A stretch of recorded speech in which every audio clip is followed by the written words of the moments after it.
Well, hello everyone. How you guys doing? It is Friday, No Man's Sky Friday, and it is not a speed run Friday. We're doing a different run. We're doing a Corvette Abandoned Run, so I can't wait to do that. Jason, glory to Claptrap. No, absolutely not. Absolutely not, Scar. Hello, good seeing you. As well as Paul. I see Paul on the chat. Paul, if you guys are not following Elon Paul, go follow him over on his channel. He just did, I think, on Wednesday? He did a 29-minute speed run of the expedition, which is absolutely nuts. Absolutely nuts, dude. 29 minutes, under half an hour. That's the first time I've ever seen a speed run for an expedition go under half an hour. That is crazy. Let's go. Let's run. Heck yeah, tennis onion. So, if you guys don't know, the rules are down below in the description of the video, or of the stream. So if you want to look at the rules, you can modify them however you want. If you want to do your own run, those are the rules that I'm following. And they're down there. It's basically start a brand new save, start at really, really difficult settings, and then just try to get a Corvette and get to the middle or the center of the galaxy. That's it. That's it. So there's some details in there, like you can't use your starter ship, things like that. But essentially, you're just starting a brand new save. You have to build a Corvette and get to the center. So really easy, well, at least it sounds easy, but simple rules to make it really difficult. The new saves I've started lately have had to scrap.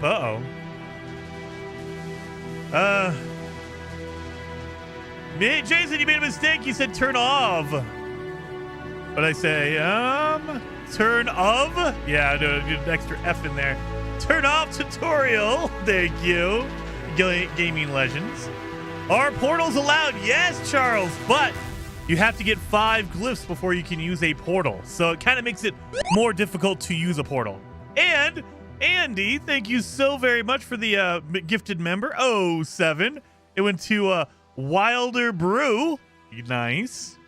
But yeah, you can use portals. It's just you have to find 5 glyphs, and they're hard to find because you need to find graves. And because it's abandoned, there's no traveler. So you can't go talk to a traveler and find a grave really fast. So that's what it kind of adds the difficulty there. And that's mostly what it's for. It's just to make it a little more difficult. What if the starter system has no scrap planet? That's why I said in the rules, I put a general, just make a Corvette once able to. So because it's randomized, you don't know if the system you're in needs it or has any scrap on it. So you could find scrap different ways. Don't get me wrong. You can find salvageable scrap planets. You can also find crashed freighters. They will sometimes have scrap in them, the Corvette pieces. You know, you can, there's no pilot, so you can't shoot down pirates. Hey, Jason, hope all is well. Well, thank you, Reality Bites, and it is going well. It is going well. I do have I got a different one. I got a coconut Dr. Pepper this week. So I had regular Dr. Pepper last week. I still have a whole bunch of regular. My wife is going to kill me. She's going to come into my office, and she'll be like, why do you have like 6 12-packs of Dr. Pepper? Don't worry about it. Don't worry about it. But I have coconut today. So I'm doing well. Thank you so much for the super chat, too. But yeah, so that's why I said once able to build your Corvette. There's different ways to go around it. In the abandoned mode, you can't shoot down pirates. There's no pirates to shoot down. But there are other ways. You can go to a crashed freighter. Those are going to be harder to come by. And it's not even a guarantee you get one from them. So the easiest way is to find a scrap planet, a salvageable scrap planet, and find it there. So if I need to, I'll warp with my broken ship until we get to a scrap system. That's fine, too. As long as we get to the center and we use a Corvette in the center. So as soon as I'm able to build a Corvette, I will, and I'll switch over to it. Coconut? Andy, you don't like coconut? Coconut's good. And I think I prefer this one versus like a vanilla Dr. Pepper. Vanilla Dr. Pepper is okay. Coconut Dr. Pepper is much better, I think, anyway. I love coconut. And it's not on top of pizza, so I would not eat a coconut pizza. That seems weird. That would be not good. But a coconut drink? I'll take a coconut drink. It would be cool if you could find crashed Corvettes, maybe Balloon Coast, but Corvettes are completely player made. Like, no NPCs in the games have a Corvette. Nobody else has a Corvette other than players. So it would be hard to find a crashed Corvette if we have no player Corvettes. But they did that with living ships as well. Wait a minute. Finished working Jason on the box. Good times. Nice real videos. Very awesome. Good seeing you in the chat, as well as Stealth. Thank you as well for the gifted member. Very much appreciated. Then went to Charles Barlow. You're now a member. Awesome. 07. And real videos as well. 07. But let's get in. Let's get in here and start the game. So let's get in here. So again, the rules are kind of generic just because a lot of this is depending on your RNG. So you can adjust them however you want to play with them. So if you want to make it more difficult, you can. You want to make it less difficult? Absolutely. If you want to use your starter ship, go for it. The rules are there to be modified however it makes it fun for you. So if you want it to be more difficult, that's more fun, absolutely do it. If you want to make it a little easier because that's more fun, absolutely do that too. So we're going to do, again, I'm going to follow my rules that I set down below. We're going to do a custom game. We're going to set mine to almost, actually we'll do survival. We need challenging, that one, abandoned. So everything else is set to expensive or the hardest one. There we go. Tutorials are disabled. Now, another thing you can do is if you want to, you have to turn off permadeath. But if you want to turn on blueprints, that way you can make yourself a mech. You can make yourself a rover, whatever, and you can go find crash ships. You could do that too. So it doesn't give you the ability to make them immediately, but you get the recipe. So if you collect the materials, you can do it.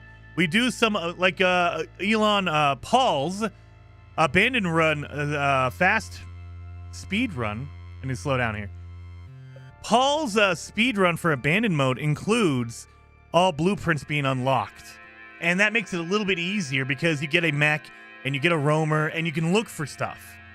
I'm not going to play with that. I'm going to make mine really difficult by just making it all really, really difficult. Dun, dun, dun, dun, dun, dun. All right. And we're going to go. Let's go for it. This looks like about a 3-hour run. Maybe tennis. It depends on how lucky I am with my crash ship. If I can find a crash ship early, that'll be really, really quick. So the abandoned mode, the way you win, quote unquote, or finish is by finding or getting to the center of the galaxy. That's it. So as long as you get to the center with the Corvette, you're good. How you do it, however you want to do it, that's up to you. So there are faster and slower ways to do it. But ultimately, do I have... Wait a minute. Paul! I have salvage on my planet! I spawned up on a salvage planet. All right. Well, I can't build my Corvette on the planet. I have to go to the space station anyway, so I still need to find a crashed ship. But I can just fly around and get my salvage here. Nice. Oh my God, that'll be easy. Holy cow. Well, there's a unknown building over there. Jason, you suck, dude. RNG just loves you. Sometimes I'm lucky and sometimes I'm not. But it feels like the luck always leans towards my favor most of the time. Most of the time.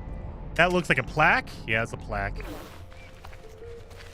Dang it. I was hoping it was a building like a crashed ship. That would be even better. Shadow! Luck at Jason. Very, very lucky. Yeah. So this is not normal, guys, by the way. It's not normal to have salvage on your starting planet. It can happen, but it's not normal. So that is really, really lucky. I guess we'll just head this way. We're gonna head. You know what? No, I need to pick a cardinal direction. Let's head north. That way I know I'm sticking to where I need to go. The game says, oh, look, Jason's played exactly. It just gives it to me. Like, what the heck?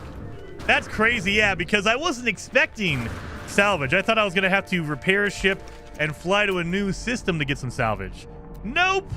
Right here. The spawn planet has salvage on it. That's crazy. Remember, Jason often gets a very lucky early, but then he messes it up. Well, I mean, that is true. The game gives me a lot of luck because they know I'm going to mess it up. I am going to screw up everything. I'm going to lose everything. I'm going to end up deleting something or, you know, forgetting how something works because I've been playing Dune. I've been playing Borderlands. I've been playing Grounded. So I'll forget how anything works in here. You know, the normal stuff. What am I stuck on? Yeah, I'm not seeing anything. All right, let's keep heading north, I guess. I'm doing squats while watching you play. Nice. Very, very. Be careful of your back, but awesome coffee chaos. And then OE says, I think Jason had a horseshoe for lunch. I did not, but you'd think so, OE. You'd think so with the amount of luck I'm going to have. Hopefully. We'll see. We'll see if my luck sticks it out. I keep having good luck. If I get a ship within like 15 minutes, it's going to be crazy. I think the fastest I've ever gotten a ship is 4 minutes in. That is the most extreme luck ever. 4 minutes. I found an S-class shuttle 4 minutes into a no-starter ship challenge. That was nuts. Absolutely nuts. Nothing here. All right, let's keep going. Jason pays royalties to Hello Games. True story. Well, I have bought the game multiple times. I don't have it. The only one I don't have it on, I mean, I technically do, but I don't, is the Mac version. I have the Switch version. I don't have the GOG version. I should probably go get the GOG version of Hello Games, of No Man's Sky. I probably should. Real Video says, okay, 15 minutes higher or lower before Jason finds his ship. Or you take a bet to the chat? No, don't do that. Because you might influence my luck. The force is strong with this one. Nah, sometimes. Sometimes. Sean watches Jason's streams and he hits the easy button to lure him into a false sense of security. I would believe that. You know what I forgot to do? I was all pumped up about my having a whole bunch of stuff to start with. I didn't even get all my stuff. I need to get cobalt. I need to get ferrite dust. All right, let's do that. I need cobalt and ferrite dust. That way I can make batteries. I was totally all distracted. I screwed up. Where'd my cave? I'm pretty sure I probably walked by like 5 different caves already. All right, let's see. Buried cache. And nanites, okay. Do you have any buried? I don't see any humming sacks. Uh oh, this might be bad. I know. I need some oxygen. Let me go after a plant. Is he in permadeath or just survival? I am in permadeath. I am in permadeath. I have everything set to the max. No blueprints, anything like that. I know. I'm trying to look for any... Wait a minute. There we go. Boom, there we go. Get underneath. Radiation protection stabilizing. All right, so now I can go after this. Sodium, oxygen. There we go. So caves are amazing. They give you cobalt that you make batteries out of. They give you oxygen from the hazardous flora. So, I mean, I can get sodium, but need oxygen.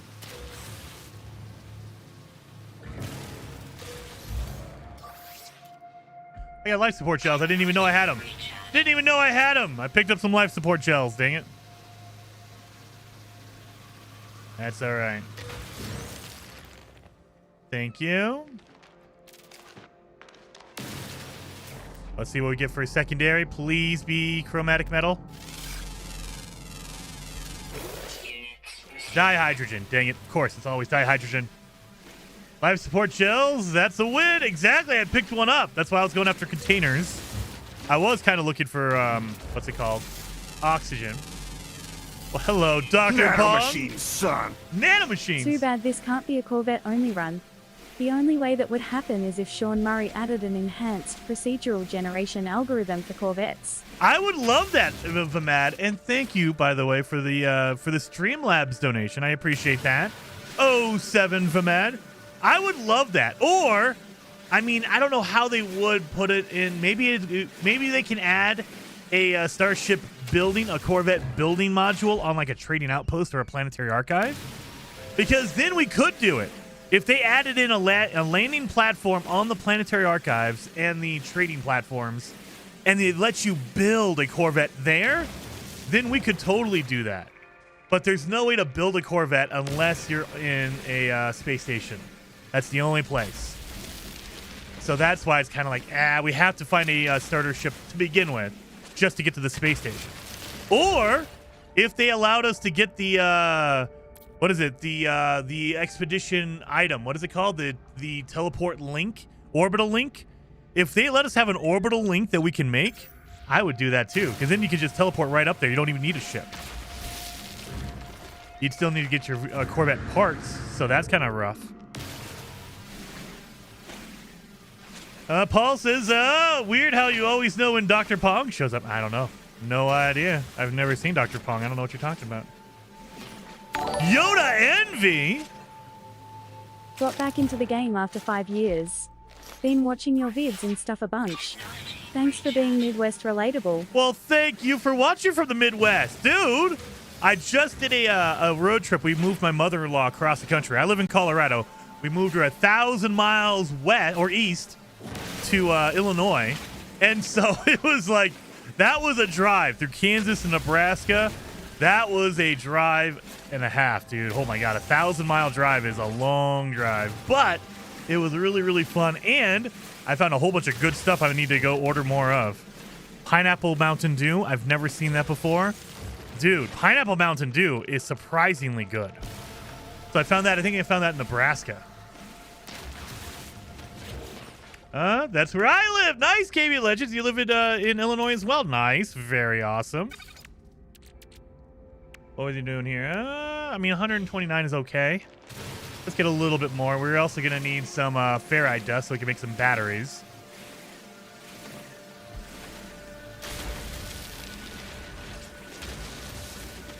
Now, it feels like it could be that I'm playing Grounded and Dune and everything like that.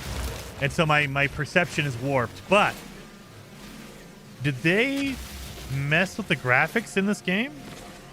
It looks better. Druzen!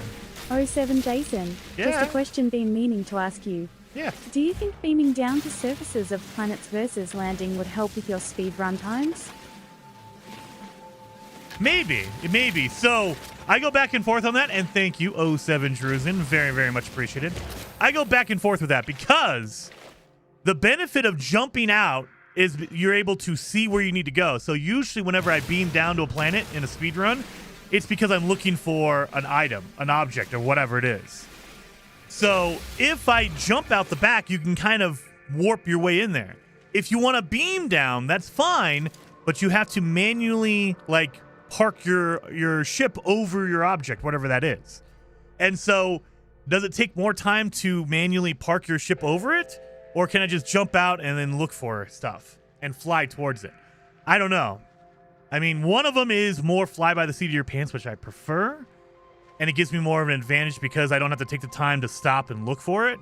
But ultimately, probably beaming down, as long as you're parked over your objective, whatever that is, like the harmonic camp usually, or the whatever, then, I mean, yeah, probably. That might actually be better.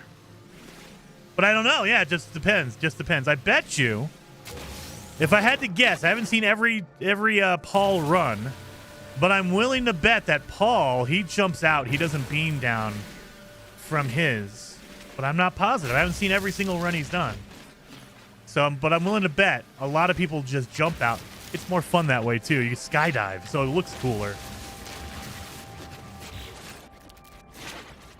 Oh, good Lord. We have a lot of carbon. I think we're set on carbon for a while. Got that here. All right. So these are objects we don't need. There. I think we're good. And Old Man Gib with the 10 gifted members, dude. Old Man Gib, very, very much appreciated. 07. And then I think I saw Paul says I nearly always beam out, but I do love sky. Really? Okay, so that might be the secret. Beaming out is going to be faster then. But again, you have to plan it out. If you beam out and your objective is still 500 feet away, it's not going to help you. If you jump out and your objective is 500, units away, you can kind of skydive towards it. So that's the benefit. If you want to be more accurate, beaming is going to be way faster. But if you like to just do your flying bit a little bit, then absolutely, just jump out the back. And 07, I do give one of and it compares to Frostwort and Grav. That is a good video idea. Because I think Frostwort could be faster if we were able to get Frostwort and Dioxite more faster than just going down and picking it up. Like, there's no guaranteed way, as far as I know, there's no guaranteed way to get Dioxite and Frostwort. You can go to a planetary archive or a trading outpost, and maybe some pilots will have it, but it's randomized. You never know. There's no guaranteed way. Whereas we know absolutely that the space stations will have the materials needed for the gravitino balls. So that's the difference. But yeah, gravitino balls take longer to grow. So you're giving up a little bit of that time. Oh, I must remember that. What did Andy say? Andy said, Jason, every time you beam, you gotta shout, Scotty! Exactly. And then Jose B with the gifted member as well, dude. Very, very much appreciated. 07. Everybody being insanely generous today. I appreciate you guys. 07. The other thing I was thinking about doing is taking a break every hour and looking at the Discord, because we have an amazing Discord because of all of you guys. But there is a No Man's Sky ship section that you can post your pictures of your Corvettes that you've built. And I've seen some amazing Corvettes in that Discord page channel. It is mind-blowing, some of the stuff people are making. So I think maybe we should pop over there and check that out and see some good stuff over there. Dark Crow says, Jason, what do you think will come up after this expedition? I don't know. So I think we still have time for one more update before the replay expeditions at the end of the year. So it could be that we get one more smaller update. Maybe we get like I know last year. And wait a minute, Stealth with the 5 gifted members as well. Stealth 07, very much appreciated on that. I know last year we got the Worlds Part 1 update, and then we got a fishing update, which is, it's smaller, quote unquote, but not really. Fishing added a whole big feature to the game, but it was a smaller in scope kind of update. And so maybe we get something along those lines. Maybe in October we will get some kind of a mid-level or medium-sized update like fishing or something like that, a little feature to add. That would be pretty cool.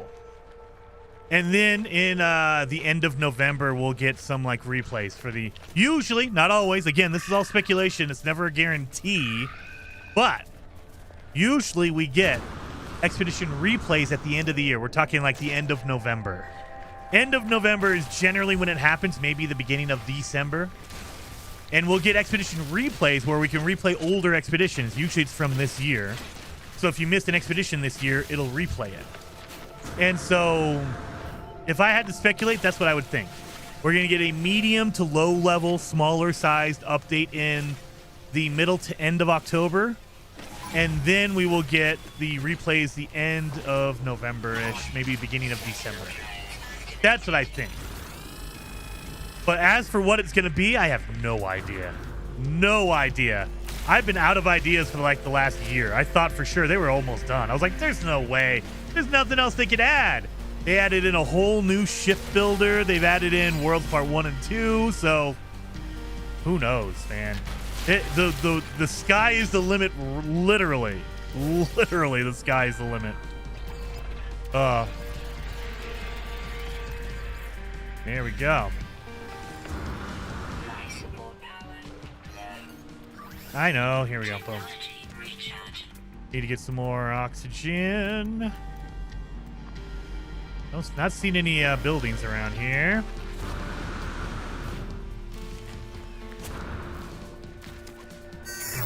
I'd like to see a revamp of the Exocraft. I keep saying that, and I think they can do that. So, if they revamped it and they added in Exocraft building like they did for ships, I would love that. So, we have our core Exocraft. We have, you know, the roamer, the Nautilin, the submarine, all that kind of stuff. But what if you could find Exocraft pieces and build your own, just like a Corvette, except it's a little tiny one-man or one-person vehicle that you can drive on land, on the planets? That would be epic. I would love that. That would be so freaking amazing. Oh, that's their hot comms tower. Dang it. I would love that. I hear that Hello Games is using these expeditions as testing for Light No Fire. I think sometimes they are. So I know that they've come out and kind of said that they brought back some upgrades that they are putting in Light No Fire, and they're placing it into No Man's Sky because they work on the same engine. And so they're trying to bring some features from Light No Fire back into No Man's Sky, because Light No Fire is probably going to be a more advanced, more heavy game. I don't think we're going to see Light No Fire like on the Switch 1 or the Xbox One or the PS4. I don't think they're going to be going last generation. So that will kind of free up the power to do more stuff, I think. All speculation, guys. All speculation. But we know that they brought back some. And then there's other things like making a magical staff in No Man's Sky, a space game. I have a feeling they put that in Light No Fire, and they wanted to see how it would work with the engine, and what better way to test it than to put it in No Man's Sky and have us test it for them. So I have a really strong suspicion that's what we're seeing. There's some items here that they're adding in to see how they work or if we like them, and using that for Light No Fire. Absolutely. Oh my god, I just spilled my soda everywhere. No! Getting crazy here. Getting crazy here. A telephone booth. Call someone. What? I would love a Corvette entrance ramp that automatically extends as far as needed to the ground. I don't know if that's going to be if they could do that, because the ground itself is procedurally generated. So there's going to be some weird angles, and they can't help that. So I don't know. Maybe. But it might be a really, really hard thing to plan for, simply because there's some planets with some weird angled, you know, things, and there's no way you can possibly run every single like combination. Probably no.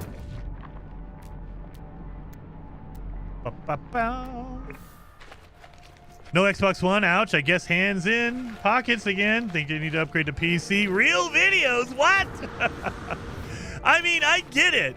I love my Xbox One. I love my PS4. But there's a certain point where you have to say, look, guys, we have to move on to the next one. We can't make it for the 360. We can't make it the N64 version of it.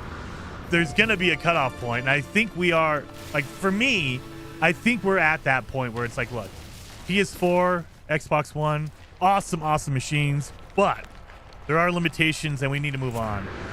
And sorry, I mean, it sucks, especially, believe me, Xbox raising prices twice in a year is absolutely stupid. That's the worst thing they could do. Like, what are you doing? We're supposed to see price decreases, not increases.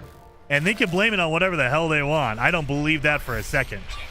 You're telling me a machine that is 5+ years old has never gone down in price, and now you need to raise it for whatever reason? I highly doubt that.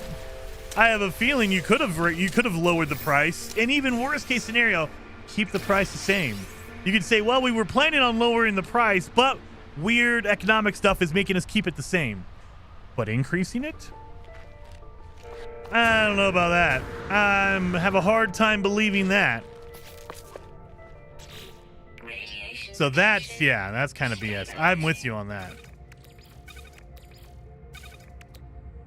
I'm gonna need to make a refiner if I want that. Ah, well, you know what? We're not gonna mess with that. We'll move along, move it along. Actually, you know what? Let's see. Does it still work? There is a bug, there is a glitch that will let you do this if you open up a green container nearby. Damn it! They fixed it! They fixed it! I'd love to see what happens with Corvettes landing on the sweet spot between two touching worlds. Oh, that would be crazy. Yeah, I think I have some locations like that. I might need to check that out. Once they took the Battlefield 1943 offline, I gave up on Xbox. I mean, at this point, yeah. Xbox wants to push customers onto a PC only, so they have to maintain an app and not a hardware. I mean, that could be. Who knows what the plan is for Xbox? My brain can't comprehend, other than being greedy or forcing people to leave the platform, why you would raise the price, not once, but twice in a year. And you can use any other excuse you want, but talk to my TV about prices. I mean, how is it that I can go out and buy a TV for like a biscuit and 2 buttons, whereas I need to give up my firstborn child for an Xbox or a PlayStation? How? Like, honestly. That is, like, traditionally, and I get that it's not the same everywhere all the time, but traditionally, you sell the entertainment box at a loss because you know you're going to sell games, and games is where you make your money, especially a digital-only game that has no disc and you don't have to ship it anywhere. They're making so much of a profit off of a digital game. It's ridiculous compared to 20 years ago when you had to make a cartridge, and then you had to put it in a box, and then you had to ship it to a store. It's like, okay, really?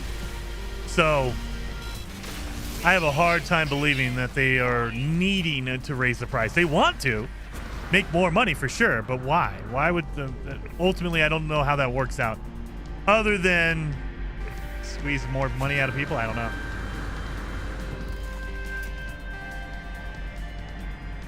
Anyway, so I get it. There's that side of the coin as well. Gaming is not becoming cheap at all, and I don't understand it. But from a developer perspective, there's also like, how do you maintain 17 different versions of a game? You have your Xbox One, Xbox Series S, Series X, PS4, PS5, PS5 Pro, Nintendo Switch, Nintendo Switch 2, PC, Xbox Game Pass. You know, you have your GOG version, you have your Linux version, you have your Mac OS version. There's a point where you're like, dude, we can't keep up. If I fix the Mac OS version, it might break the Xbox version somehow. So what the hell are you going to do with this? So from that perspective as well, it's like, guys, we have to slim it down. We can't put it out on everything. There's just no way. We can't keep up with that.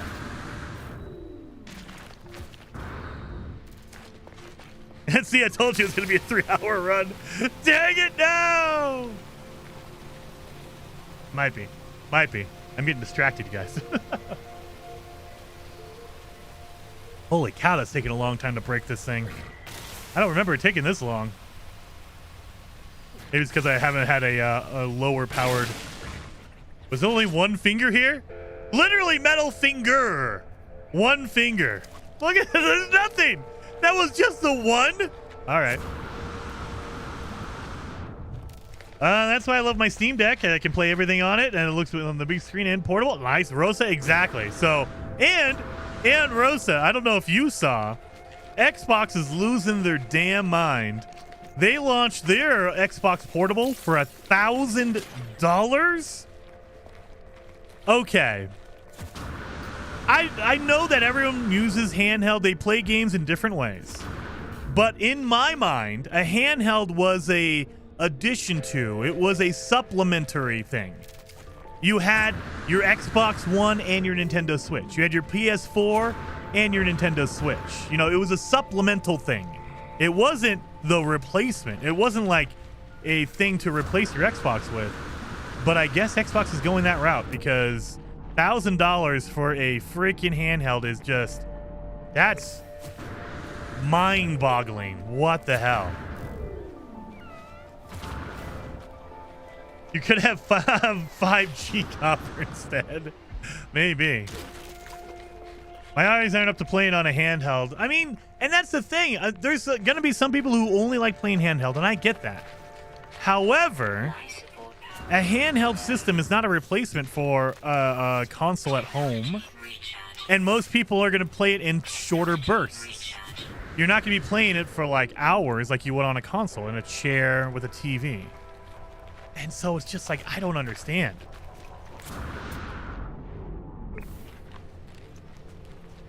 Rosa says, and yeah, the Xbox handheld is not a touchscreen like the Steam Deck. I know, it's just, and they're prioritizing stuff I don't even understand. Like, it's probably a really powerful system. Don't get me wrong.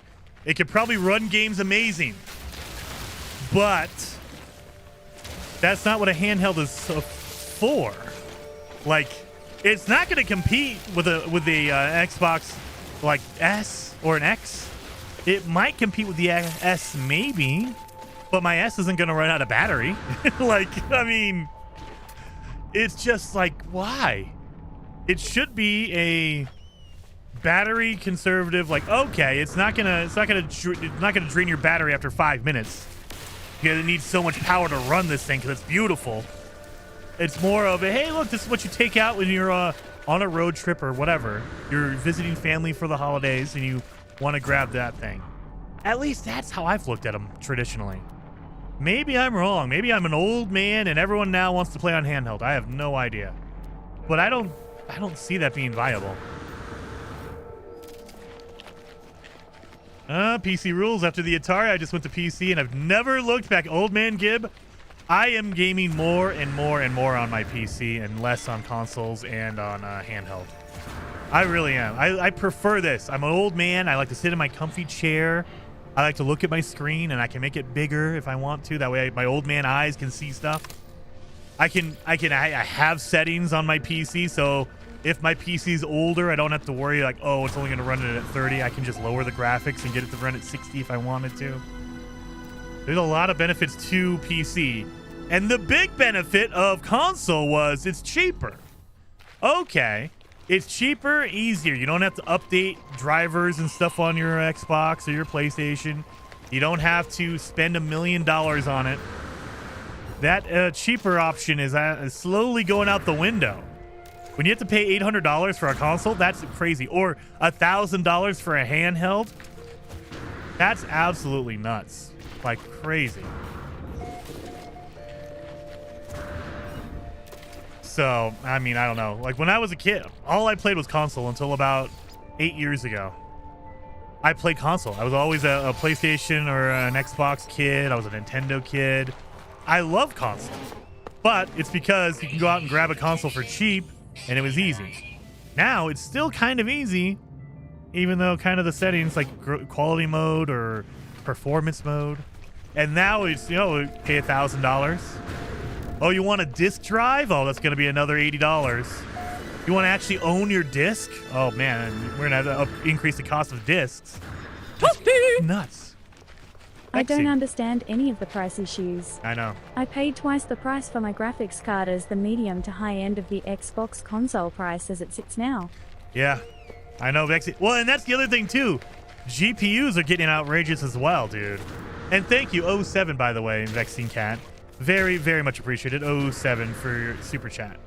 But yeah, I mean, it's to the point now where if you want a high-end graphic, if you want the Randy Pitchford PC, you have to spend $1,500, and that's insane. That's stupid. Maybe they should, you know, prioritize performance on PC. Like, I don't know. It's just, yeah, everything's getting outrageous.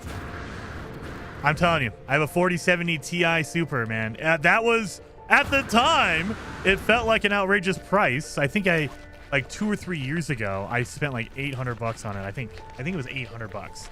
And now I feel like I got a freaking gift because you can't spend less than $1,000 or $1,200 on that damn thing. You want to buy a 5070 or 5080? Forget about that. Holy cow, you got to mortgage out your house for that much. That's insane. Legendary says, I won't buy another Xbox. I'll stick to my PC. At this point, I mean, yeah. if you're going the Xbox route, most of those games are on PC anyway, same day and date. And for the same price you're paying for an Xbox Series S, an $800 console, you might as well just go get a PC. What the? How did I break my freaking thing here? Well, my jetpack's broken. How did that break? I wasn't even flying. Well, we have an unknown building. Let's get some ferrite dust. I need to pay attention before I die. John Yaud says that's what I have too, a 4070 Ti. Dude, you do not need. A lot of people, when you first jump into PC gaming, you think you have to have like a $10,000 PC. I need to hit a 5090 and the best. You do not need to get that much. Now, if you're Randy Pitchford, maybe, because he's crazy. He's out of his damn mind. But for a normal person, you do not need all that outrageous $10,000 PC. That's absolutely crazy. Don't do that. Unless you're using it for, like, you know, you have it for a job, like you work in Blender or whatever, and you need a graphics card. Okay, yeah, that makes sense. But if you're just gaming, don't do that. Do not do that. I literally stream and game on the same PC with a 4070. You do not need an outrageous, you know, graphics card. No need. All right. Technology recharge. And another drop pod. I think they're trying to tell me something. I might need to just start getting some drop pod stuff because, Lord, that's the second one. And it feels like, at this point, it feels like a waste if I don't actually use it. So I'm gonna need. Does it need antimatter or just the housing? Let me look. You need housing, sodium nitrate, and nanotubes. Okay, that's easy enough. So I'm just gonna need to get a I know. I need to get some ferrite dust to make a. Excuse me, little guy. To get a what is it called? A metal plating. $10,000 for gaming? That's overkill. Edwin, if you talk to Randy Pitchford, he's telling you, he's trying to convince people on Twitter that, oh, you just, if your PC's older than 2 years, it's just useless. Throw it away. This guy's nuts. Absolutely out of his mind. Randy's out here like, man, you don't upgrade your PC every 6 months? What's wrong with you? What the hell's wrong with you, Randy?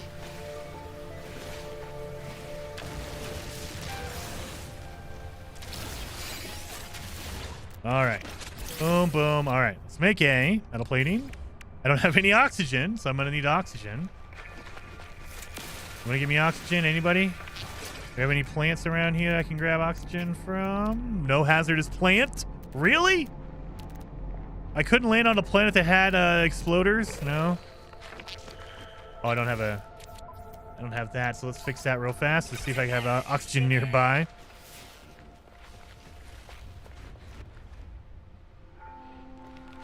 I literally have one little tiny plant over here. That's it. I'm still rocking a 1080 Ti, dude. Think Sumo. Holy cow, man. That is crazy. Think Sumo. Dude. That is absolutely ridiculous. I love that. Randy must have a grand disposable. I mean, you know, when you're getting bonuses from your company, I'm sure Randy doesn't care. I've been building my PCs since the mid-90s, and a year ago I turned the two pew-pews just as a funny. Oh, I'm sure you could probably go crazy going the pew-pew route. This is where the game could use a quickly evolve control. What? Quickly evolve? What do you mean? Oh. I don't know. Tennis says a 5060 Ti, 16 gig at Walmart is $379 right now. Really? Holy crap, that's actually decent.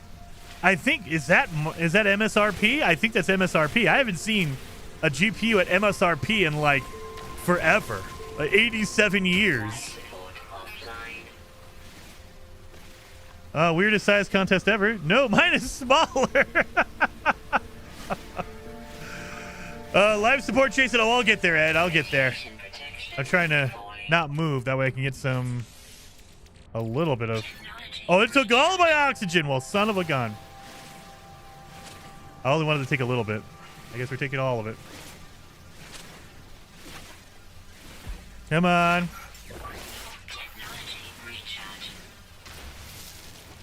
I'm getting a little bit of oxygen with each plant, dang it. 3090 still works, Mike, dude. 3090, 3080, solid cards. Solid cards for a while. So I went from a 3080 to a 4070 Ti simply because it has dual encoder chips, and meaning I can stream better. That's 99% of the reason why I upgraded. I would still be on a 3080 if that was not the case. But because I do streaming as a job, I was like, all right, it makes sense to invest in a 4070 Ti. So makes sense for me. But yeah, honestly, the 3080, 3090, awesome cards. The 4060, 4070, awesome cards. If you can find them at a cheap price, that's the thing. I haven't seen a card at MSRP in a long time. It's usually like double MSRP. 82 years ago, we had Bullnets. Yes. Oh, no! Oh, we can do that. I got plenty of things going. Are you going to start streaming? Amoebas! Dude, do it! Do it, absolutely. Highly. If you love playing games and you really want to do it, no reason not to. Do it. I think every console, has the ability to stream from the console. So like if you have an Xbox Series X or a PS5, you can stream directly from the console. If you have a PC, OBS is free. OBS is what I use. Absolutely. Give me an oxygen. Oh, there's an oxygen plant right there. And oh wait, come on. Thank you. Oxygen plant. I know. Let me get out of here. All right. Make a metal plating. Oh, I already made one. Ooh, I almost wasted it. Make a portable refiner. We need to throw in our sodium to make sodium nitrate. So I can make a antimatter housing, a nanotube, and now we just need the sodium nitrate, and we're done. I got all the carbon I'll ever need. So you know what? I'm gonna convert some of this into condensed carbon to just thin out my inventory a little bit. So let that cook. Boom, boom, boom. Done and done. So bottom corner always gotta square it off. Radiation protection stabilizing. Thank you. Don't think we need that. We don't really need this. I can't use it on anything. I mean, I could use it on my ship when I get one. I'm going to when I get a laptop. Nice, absolutely. My first editing computer was a laptop. I had a oh god, what was it? It was an Asus laptop from like 2015, and I was editing video very badly because laptops are not made for editing video. I'll tell you that. They overheat. They don't have enough memory. Their graphics card just can't handle it. I use a 4070 Ti and I use it to 3D modeling and it works in UE5. Really? Well, there you go. So I don't know what is the difference between a Ti and a Ti Super. I got the Ti Super because it has 16 gigs of VRAM. That's why I was like, okay, that'll be easy for editing video, but doing stuff in UE5, I have no idea. I would assume you need a lot of VRAM, but I don't know. I've never done it.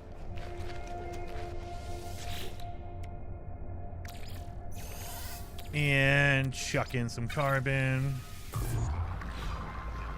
OG Wilder Brew says I play No Man's Sky on the Legion Go with an external GPU.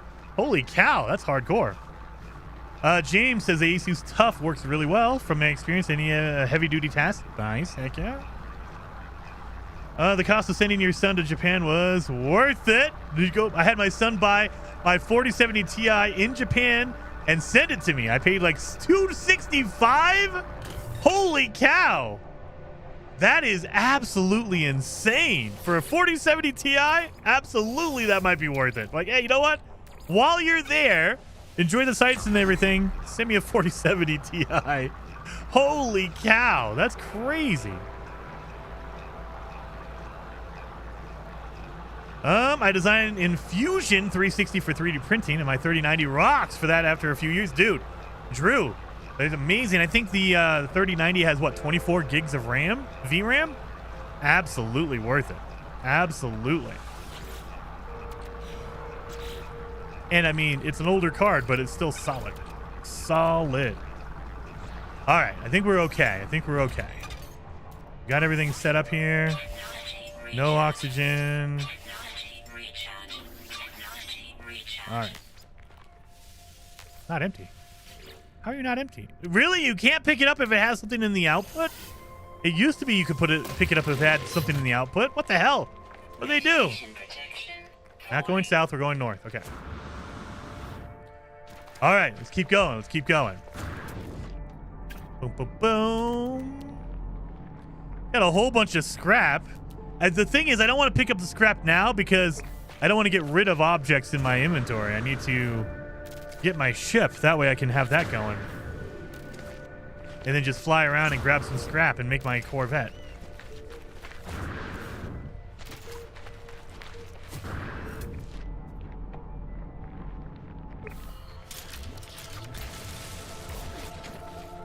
Boom, boom, boom. Grab that. What were you? Oh, emerald. Okay, I'll take some emerald, I guess. And turn that into chromatic metal. AFK lurking. I need more coffee. Hydrate, y'all. Dude, old man Gib, absolutely. Get some coffee going. Does that mean the dupe glitch is fixed? I don't think so. I mean, we could try it. Gonna make another. I can't make another one. I need some oxygen. All right, let's get some oxygen. Let's see if the duplication glitch is working. There's oxygen right there. There was oxygen right there. Damn it! There's oxygen over here. Thank you. I think I can make one now, I think. 28? I think I need 30. Of course I need 30, right? One. Yeah, I need 30. Of course I need 30. I need 1 or 2 more oxygen, damn it. Radiation protection falling. All right. Any more oxygen around here? Technology recharge. Oh, there's some. Hopefully I can get it without shooting him with my terrain manipulator this time. Thank you. Radiation protection falling. All right, so let's see if the duplication glitch is fixed. You put down 1 refiner. We'll put in Gek relics, because I'm going to destroy those anyway. Gek relic. Put another one down on top of it. Make sure they're lined up. Boom. And then you delete both. And I should have 2. Oh, yeah, it does work. Duplication glitch still works. Still works. So we'll get rid of both of those. One of these. I just wasted some oxygen, but that's okay. So yeah, duplication glitch still works if you're going to do it. Oh, there's a building over here. See you guys later. Amoebas! Good to have you while you could. But not from the output side? I've never done the output side, Shadow. Why would you do the output side? I mean, I get that you can duplicate and do it faster, but just put down more refiners. You get like 10 refiners, slap them down, you're duplicating 10 times. So I don't know why you would want to use the output at all. I've never used the output. It feels like it's an extra step for a little bit of a gain, but I mean, ultimately, I never needed it. Radiation protection falling. Nanites from the mold? I mean, yeah, I guess you could do that. But I mean, if you're going to do nanites from the mold, why not just duplicate your pulse engine and do it that way? You could just sell the engine and get a whole bunch of nanites that are not from the mold. Oh, did they take it out? Oh, you can't duplicate. Oh, you son of a gun. You can't duplicate upgrades anymore, huh? Mother. I was doing that. Oh, I was duplicating my black market ones. Well, son of a. Well, if that's the case, then I would duplicate tainted metal. Duplicate tainted metal because that gives you the most. It gives you more than what's it called? Oh, monolith. It gives you more than the freaking runaway mold will ever. Damn it. Did they kill that a while ago? Yeah, it's been a while since I've tried to duplicate upgrade modules. Damn. Damn.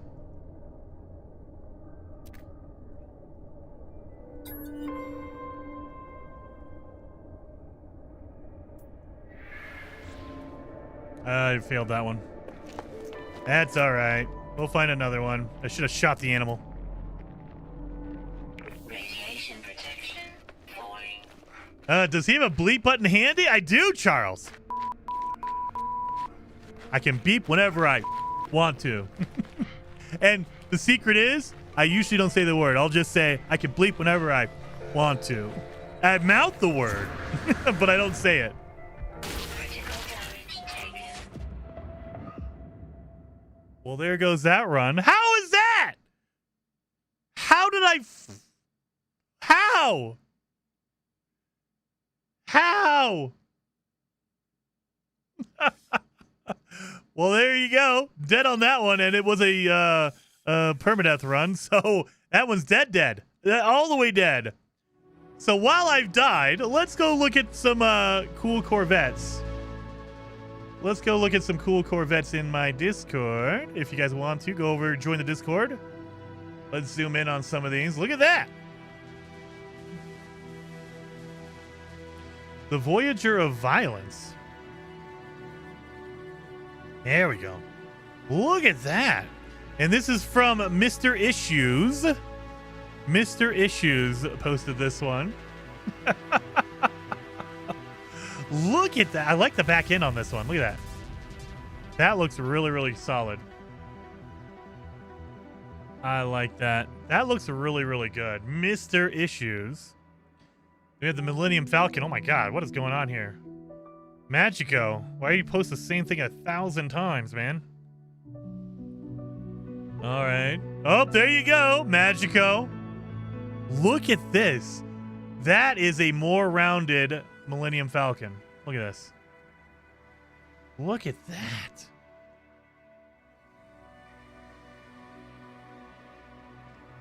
That's pretty freaking sexy. Magico Shion.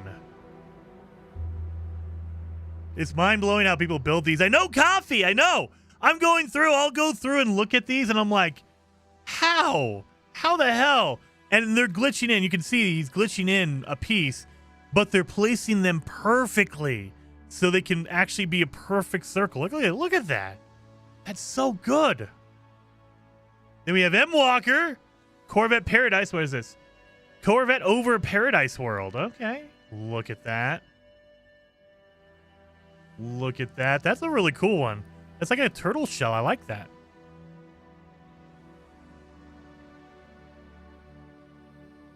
I like that a lot. It takes supreme patience. Exactly, Tennis. Supreme patience that I don't have. I do not have that kind of patience. And then we have Dat1 TV, Space Journeys, a cruise starship. Look at that. That is epic. Look at this. We have cool little like viewing platforms all over, windows everywhere. That is so freaking cool. And all the cool flags. Look at that. That is epic. That is epic. That's pretty epic. Every cool cockpit up in the front. This is almost like a freighter. Someone needs to make an at ship to be hilarious flying around. I think we've seen one already, James. I think we have one. Look at this one. This is from Wascally Wabbit. Made some changes to the Vulture. Shortened the body by 1 walkway length and changed some of the cosmetics to make it look like a bird. So this is Wascally Wabbit. Look at this. Look at the wings on that thing. You zoom that out. Look at this. Look at that. That is definitely a vulture. Look at that, the bald head. That's pretty epic. That's so good.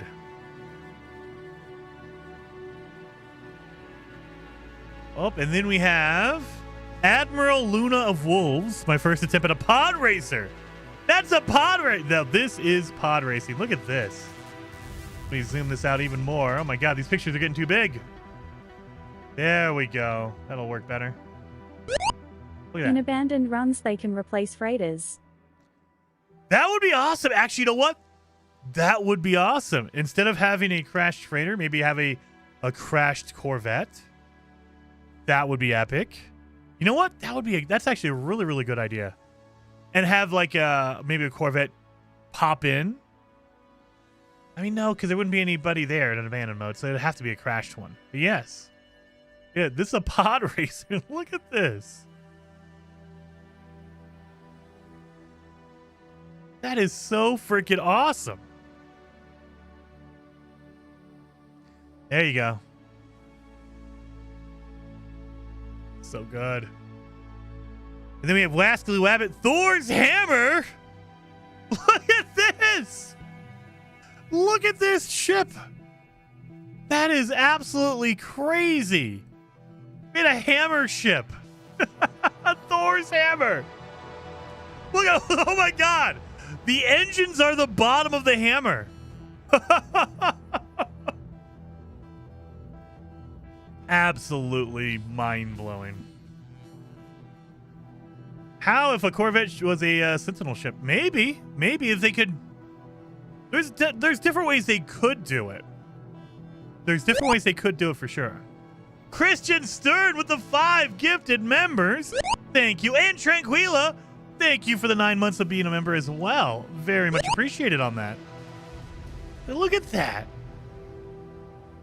That is crazy. Thor's Hammer. And then the, oh yeah, this is the vulture we just saw. What is this one? This is Wascally Wabbit, the Kingfisher. Look at this. Whoa! And it's golden. Like, that is pretty epic. That looks like a stealth bomber, like an SR-71, like a Blackbird. Heather says, I'm late, but I'm here now. Hello, everyone. Hello, Heather. Good seeing you. Never worry about that. It looks like a Kingfisher. I don't know what a Kingfisher is. What is that from? Offset, it's the smallest ship, but it's all glitched. Okay. Then we have Ashkai. That is...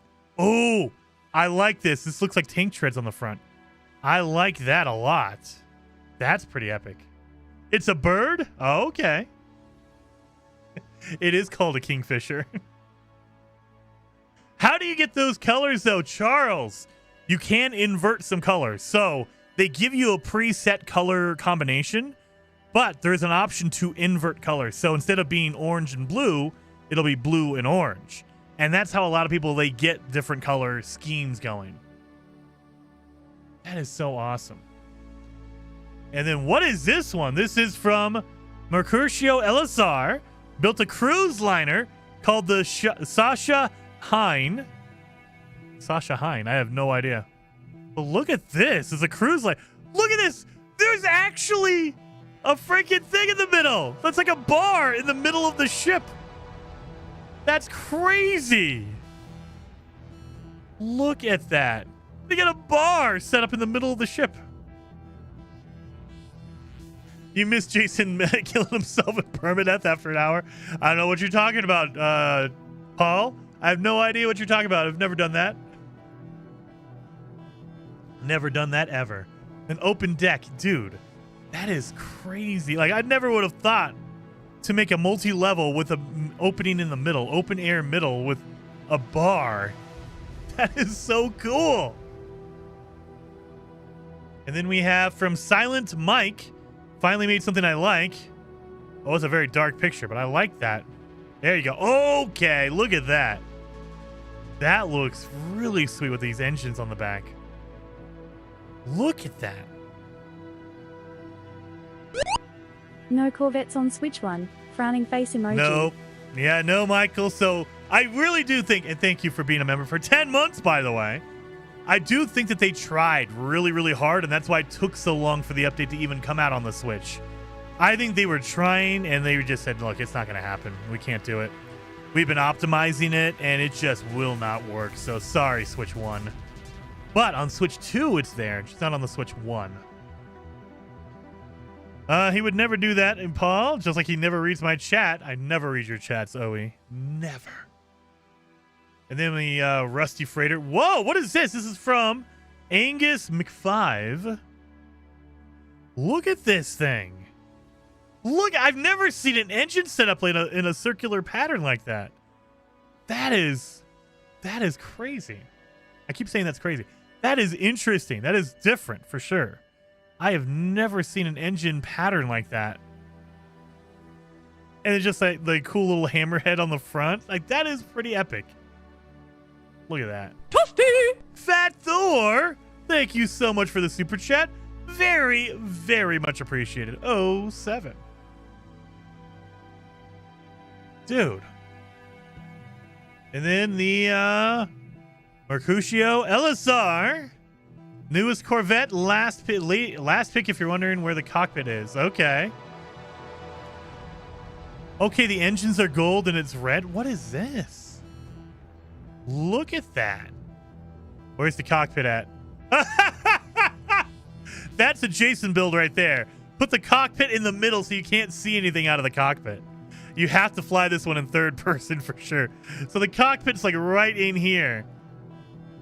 Right in this like little center section. What the hell? That's awesome.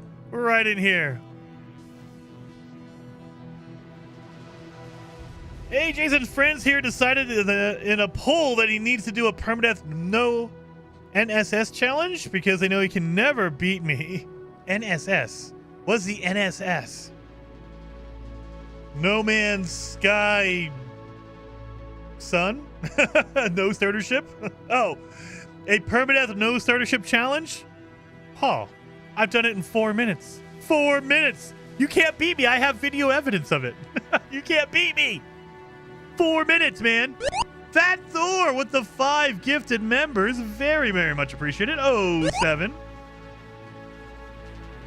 Very, very awesome. No starter ship.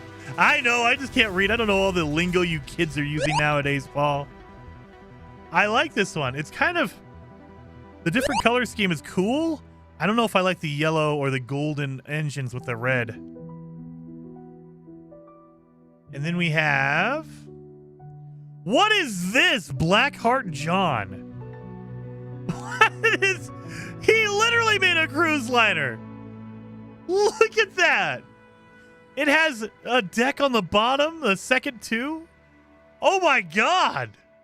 That is unbelievable. John with the 10 gifted members. Very, very much appreciated on that as well. And everyone hitting that like button, thank you so very much for hitting the like button. It does help out the channel when you do that. Dude, that is a cruise liner if I've ever seen one. And then this is a picture from the inside. This is from Blackheart John. Blackheart John. Look at that.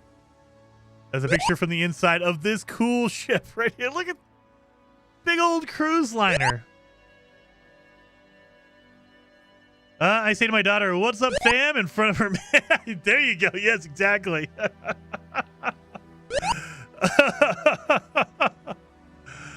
Oh, God. I don't know any of that cool lingo. I'm too old for that. Admiral Luna of Wolves. Pretty much a flying golden exploratory observation base or barge. Simple but beauty packed with tech to me. Let's see. That is massive. Look at that. That's huge. That is huge, huge. Absolutely nuts. Coming through. Oh, look at the angled. That looks really, really good too. And that looks like over 100 pieces. Maybe. I mean, maybe they're right at the limit. Maybe they're right at the limit. But I mean, look at the observation around the all the edges. Holy cow. I like this design. I won't be able to build it as large as this, but I like the design. That's crazy cool. And then just the entrance in the back. That looks really good too. I like having the aerodynamic. Like when I built mine, it's really aerodynamic, so everything's angled and looking all like smooth. Me too, Jason. She loves it every time I do it. I mean, I do something similar to my wife. Whenever we go shopping, like at a grocery store, I try to get into the car first. That way I can lock the doors, and when she knocks on the window, I can roll it down and say, "Please leave me alone, ma'am. I don't want it." She absolutely loves it when I do that to her in the parking lot. Because I make sure to say it really loud. That way everyone can hear me. She loves when I do that. Hey, Jason, your Discord invite is invalid. Trying to join your Discord. Are you sure? Let's do this. Let's see. We'll see it pop up. Boom. The one I posted worked. The one Heather posted worked. I don't know which one you're talking about. It's working for me. There might be a user error on that side. Those ones worked. I went looking for the starter ship after finishing Expedition 19. Is it even possible? Looking for the starter ship after finishing Expedition 19. I don't think you can get one. So after you finish the expedition, when it converts over to a normal save, I don't think they give you the starter ship. You don't get the Radiant Pillar after completing a fresh expedition save. I don't think they do. I think they just continue on like they pretend like you've done it, you're good. You don't need to worry about your ship anymore. All right. Well, let's get back into the game.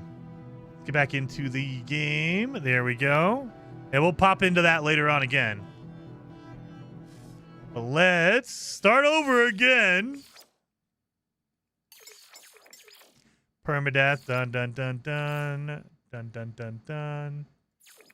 Dun dun dun. Everything over here. Dun dun dun dun. I won't lock it just so I can show people. So yeah, boom. Everything's good. Abandoned mode. Everything's set. Confirm and start. Let's do it again. No, because you traded it out for the Corvette. Oh yeah, that is true. Corvette, you traded it out. And I mean, you might be able to go back to that original planet and try to look for it, but I bet you it despawns after a certain amount of time. I'm willing to bet it despawns and you won't be able to find it again. Let's head north. This way. Actually, you know what? Let's get our cobalt before we go crazy here. There we go.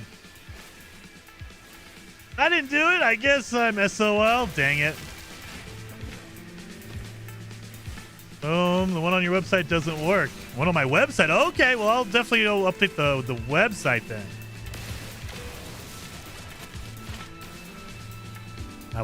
I will get that one changed.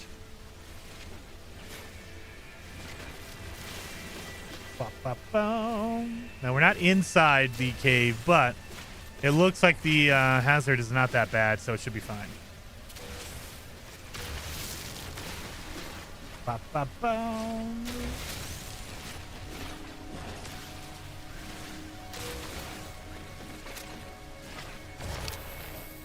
What should we have? 120 is pretty solid. I think if we get 300, we'll be able to get 30 batteries, so that should be fine.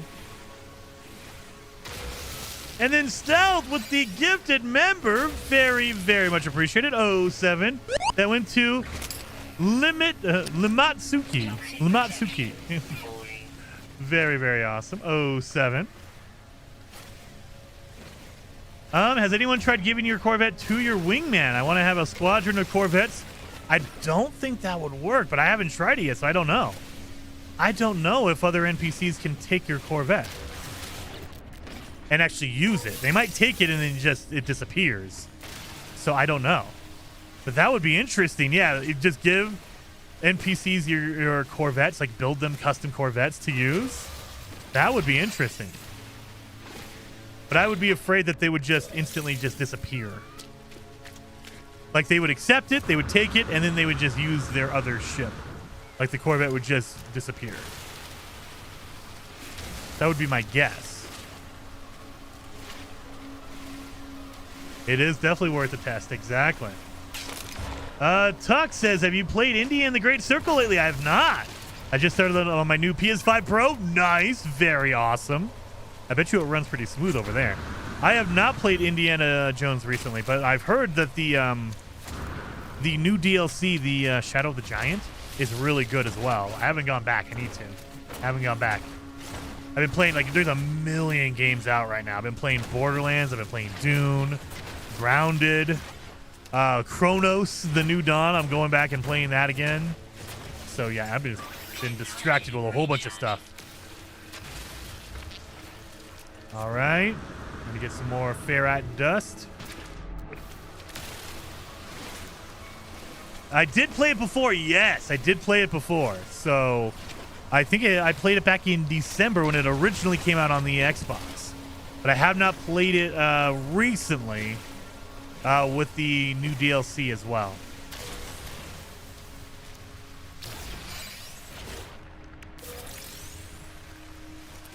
Here we go. Ba, ba, ba.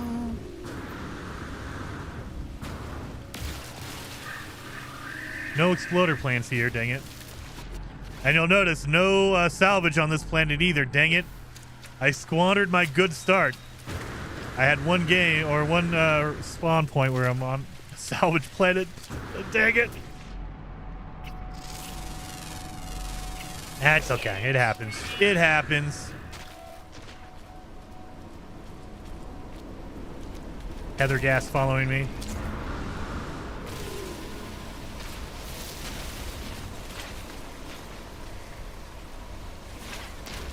Boom, boom, boom, boom.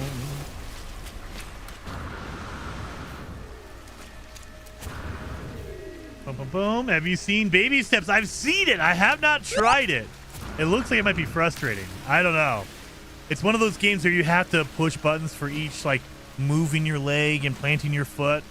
I am not into one of those. That might be too frustrating for me. I mean, maybe I'm wrong, but it doesn't. It seems like it's definitely a high barrier of entry for people who are interested in that kind of stuff. And then Renzu, thank you for becoming a member. Very much appreciated. You're now a fellow traveler. Let's get some batteries going before my hazard protection gets way too low. Man, look at that. Boom. Doing good.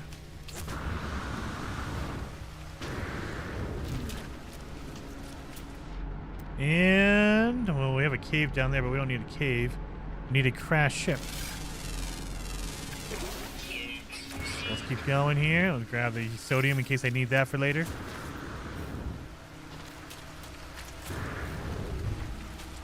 And that's a ferrite dust right there. Excuse me, little guy. I want to still see you play Grandma. No! Do you? I know Heather played it. I haven't looked at it, so I don't know exactly. Heather told me not to check it out at all, to just kind of jump in. So I might just jump in. And then Renzu with the 5 gifted members. Very, very much appreciated, Renzu. 07.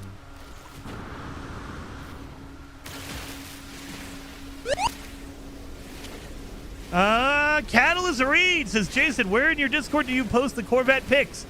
Go to the No Man's Sky section, and there is a channel called Ship Photos. I believe it's Ship Photos. Let me look exactly what it's called. It is called, yeah, Ship Photos in the No Man's Sky section. Go to Ship Photos. that is where I look for all these ships.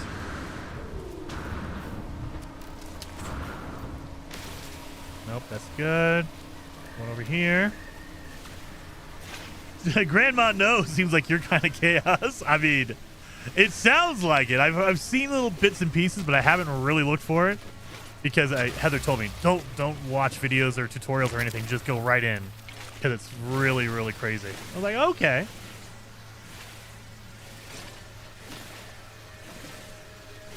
I was trying to gift earlier and it won't let me. That's so weird, Ren. So I know there was a weird thing where you had to be a member to gift memberships, but I thought they fixed that.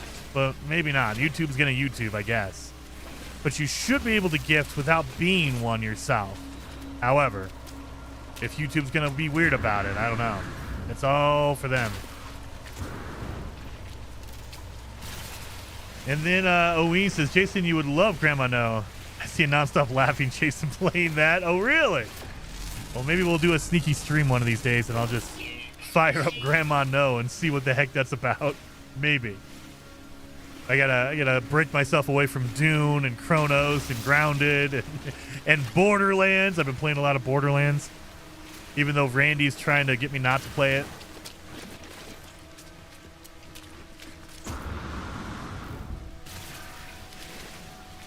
Oh, doesn't show up ship photos. Do you have to wait the 10 minutes after you join before it shows up? James, you have to make sure you're verified.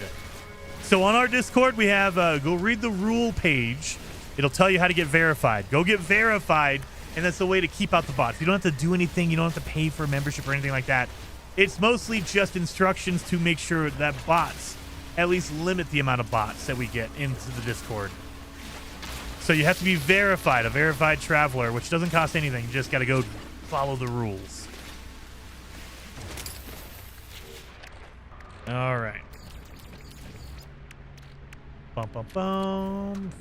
Fix that scanner. All right. Nothing here. I verified. Well, you should be able to see it then. I don't know if you can't see it then. I don't know. You're going to have to ask for help in that Discord. But yeah, as far as I know, that's all you need to do to see that page. Just need to be a verified traveler.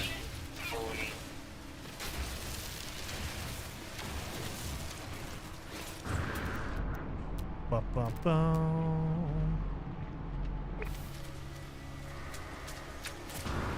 Tennis says Jason is one crash landing away from a death again. I like to live life on the edge. I like to live life on the edge. Gotta go fast. Gotta go fast.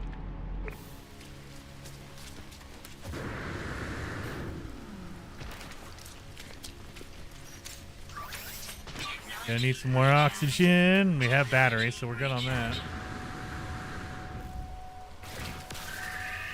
Give me that oxygen.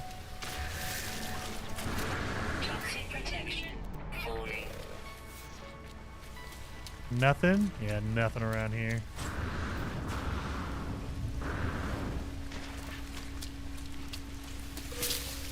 I think wheat is good for your life support, I think. It is hazard protection. Well, we'll take that then. That's fine.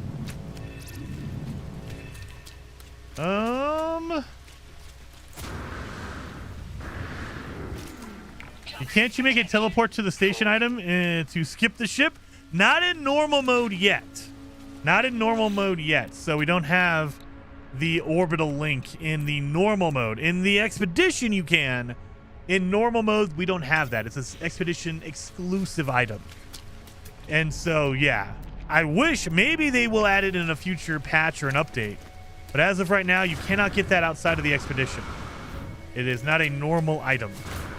I mean, that would be awesome. I would love to have an uplink. That way you could just go right to the space station, because that would be awesome to have in like a no starter ship challenge or something. That would be epic. Because then we could say you can only be in a Corvette, because you'd have to make your money, go to the space station, buy your parts, and do it that way, and trade in your starter ship for that. That would be awesome to do.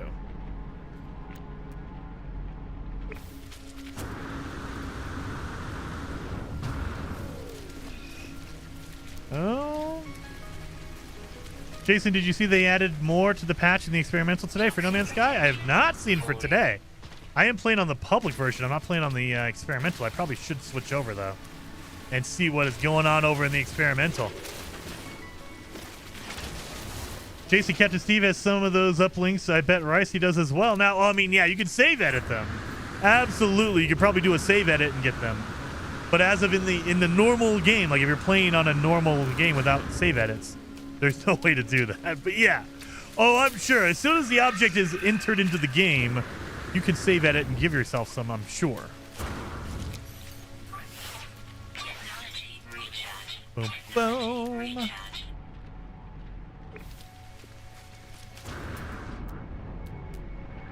No, no, no.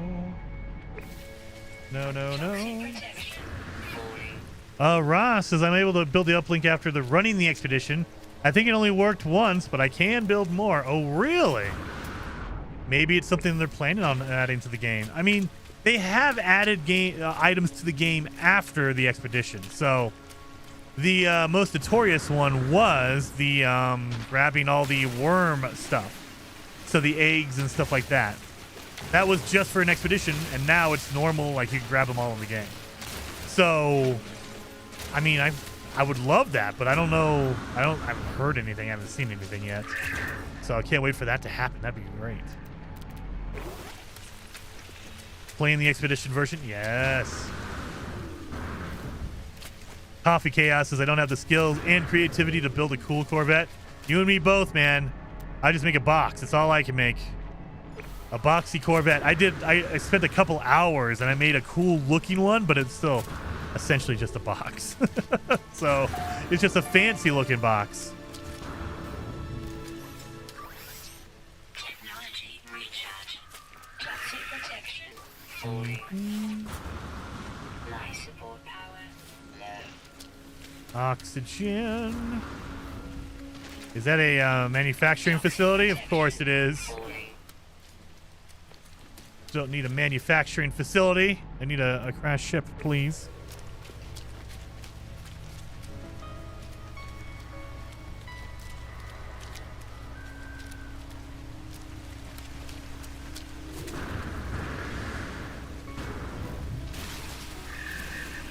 Bum, bum, bum. Druzen says, oh, yeah, great content. I'll have to bail out. Nice. Well, thank you for hanging out while you can. I know people got lives and stuff to do. So absolutely thank you, Drew. Very much appreciated. Hello, Lady Celtic or Celtic. Hello to you as well.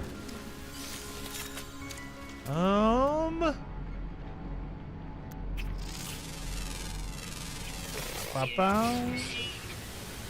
Gonna need some oxygen. Oh, there's another building over here. Of course, it's a comms tower. Do we have any? There's oxygen right there. Give me your oxygen, little plant. Toxic protection. Falling. Dun dun dun. Nope, nope, nope. Nope, nope. Let's see what's in this buried cache. Maybe we'll get an upgrade. Support power. Give me a life support upgrade. That'd be great.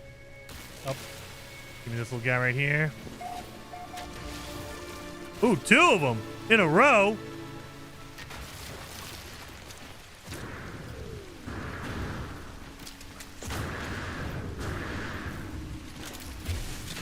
Get over here. Beautiful. Multi-tool expansion. I mean, I appreciate that, but that's not helping me right now. Dang it. Oh, I see a heather cloud following me. Toxic protection. Falling. All right, north.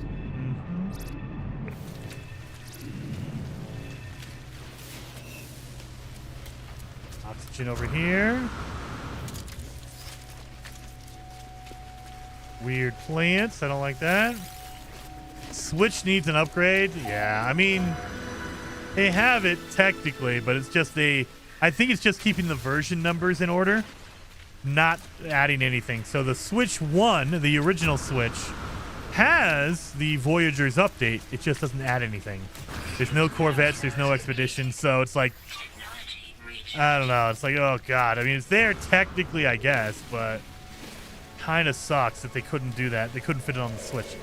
But at the same time, the Switch is not a very powerful console. It does not have multiplayer. It does not have settlements already, so it already is the version that's missing the most amount of content from the game.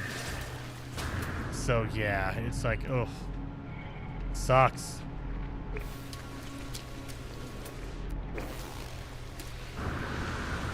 You should be so lucky. I don't know. That cloud is hurting me. It's hurting me. Heather, I don't know. You gotta keep that to yourself. I can't handle the cloud.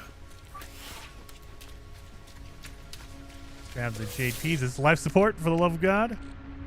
Yes.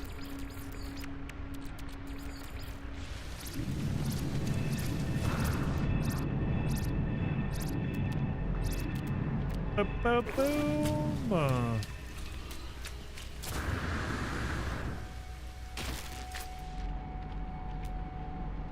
Come on. No ships at all, huh? There's nothing about Corvettes that should be beyond the capabilities of the Switch. Assumably, I mean, you'd say that, but that Switch, it can't handle a lot of a large custom area, like for the settlements. There's a lot of people walking around. There's a lot of buildings. I have a feeling it's probably either a memory issue, maybe it's a power issue because it might work in dock mode, but not in handheld mode, and it has to work in both. I don't know.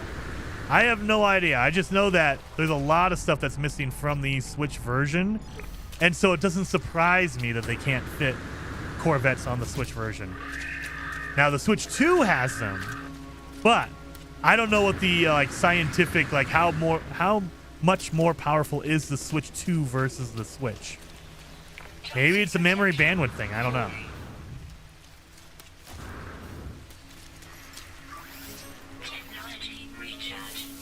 Go. Oh, please tell me you're a ship. It's an unknown building with no roof, so it's something. Might be a resource depot. Who knows? It is a plaque. Son of a gun. Well, that's not going to help me, but maybe this building is. Did someone say Fox McCloud? Oh.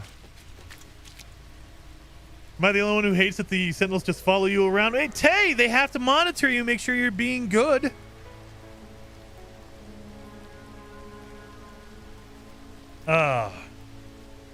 Load Toads is just hopping in to show you my support. Well, thank you.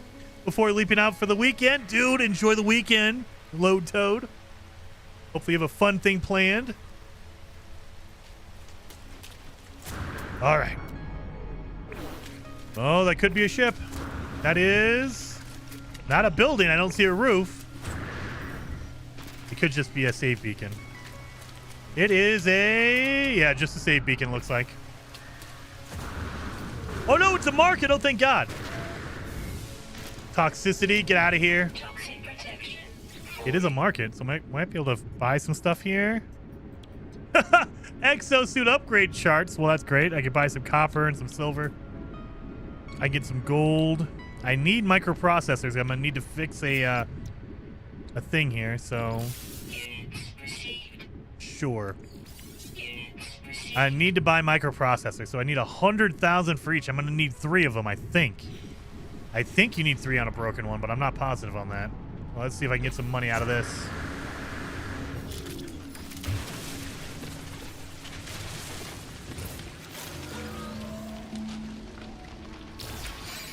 Dun, dun, dun. That might be something good. I can sell for money. Or not. Gross. We have a flash flood warning here in the desert. Dude, John, it sounds weird, but like in Colorado, we're in a desert, kind of. And it always happens when we're dry. If it's really dry, or if there was a fire recently, you will get flash flooding just because the soil can't absorb any water. And in a desert, the soil is so dry and cracked, it's probably turned into clay. So it can't absorb the water. So if it rains, it just runs off like crazy. So yeah. Sell. That was almost worth it. 1, 2. Need a little bit more money. I mean, we got 2. What the hell is that? Oh, plaque. Okay, I was like, is that a monolith?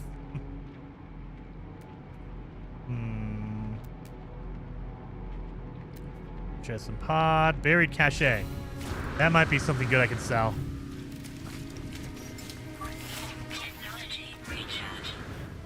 Give me something good to sell.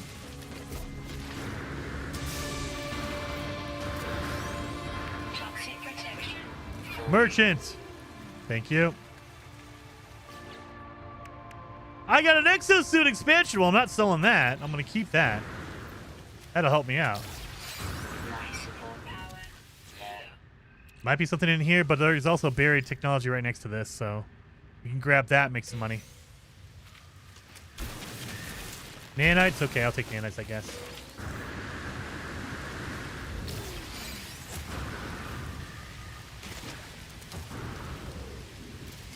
All right, we should be good now. Sell.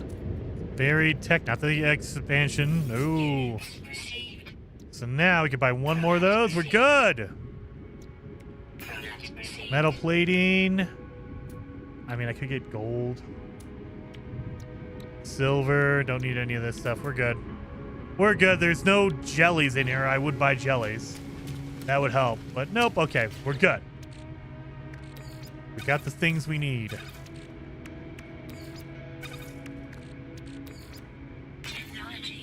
All right. I figured the look of the planet is not all I really need. Really? What? John says, yeah, I used to live in Colorado Springs. Yeah, especially after fires here. We definitely have a lot of fire warnings or flood warnings because of all the soil is all either just hardened or just dried. And so it doesn't absorb rain whatsoever. So anytime it rains, like it's going to flood.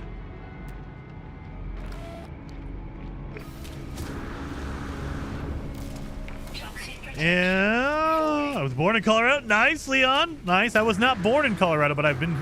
Oh, look at this. We have another. See, this is where they should have a Corvette building pad on the trading outpost. I would love that. Put it on the back or something. Give us the Corvette building location. That way I can build a Corvette and I don't never need to buy or use a normal ship. I can just build my Corvette from here. That would be epic. I would love that. I know, we're almost there.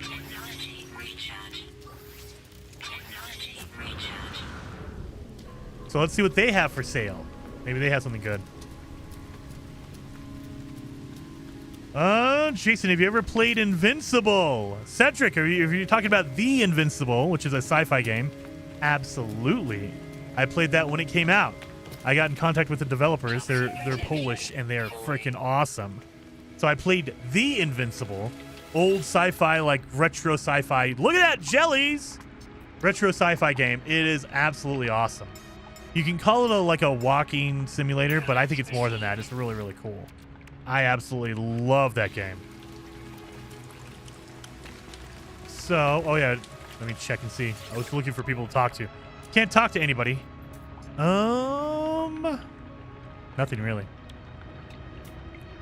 I already got my microprocessor, so we're good on that. Yeah. I mean, I could buy a hermetic seal. That'll help me with my ship because I don't need to make one. But I don't want to get too crazy because I don't want to have my inventory full of stuff just in case I run into a ship. I want to be able to grab more as well. Yeah, I was wondering if it's any good. It is very good, Cedric. The only thing to keep in mind is it is a really story-heavy game. So you're going to be walking, you're going to be investigating, you're going to be doing puzzles. But start to finish, I think, is a 12-hour-long game, maybe 10 or 8 if you're really rushing it. But around a 10-hour-long game. And the worst thing about it I think maybe, is that there's no replayability. There's kind of, but you've kind of experienced the story from beginning to end. So once you've played it, you've played it. So I love the game. I think it's very good, but there's not a lot of replayability to it. Once you've beat it, it's kind of done.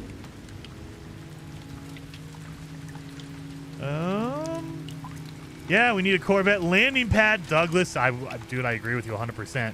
Give me a landing pad. And seriously, they can put it like in the back. Put it back here. There's nothing back there. Give me a landing pad right here that I can build a Corvette on. That would be epic, because then we could do a total Corvette, you know, no starter ship Corvette challenge, because you don't even have to go to the space station. So you don't even need to buy a normal ship. You can just get a Corvette. So I'm all for that. That'd be great. Let me heal up. I don't know if I need to heal up, but I probably do. Jason set sail that day for 3 hours. A 3-hour tour. No! It's going to be faster than that, I think. We've only been doing this one for 45 minutes. We had one earlier, but we don't talk about that one. Don't use my jetpack. I need to get some oxygen. You know what? Screw it. We might just do jellies with the carbon. I was trying to keep it, but oh well. There. There. There. I was going to try to keep it, but we need to fire it off now, I guess. Need my life support. Nanites.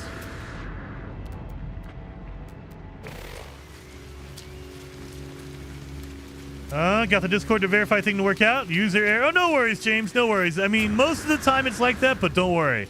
I do have a habit of doing things in a really stupid way that makes it way too complicated. More complicated than it should be. So sometimes it's my fault. So don't you worry about that.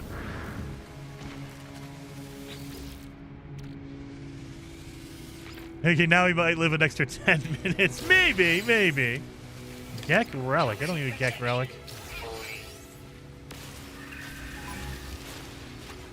You know what, you?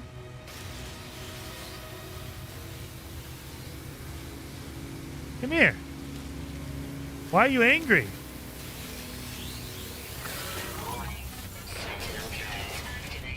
Give me your stuff.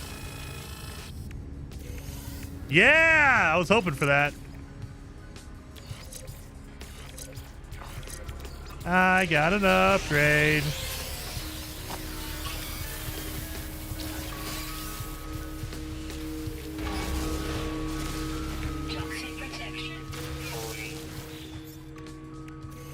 Damn it, I got a dang Viking effigy. I was hoping for another upgrade. That would have been awesome.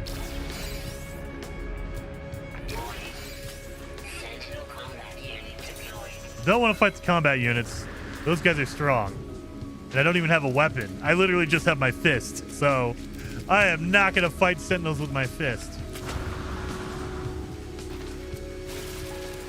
Give me your oxygen.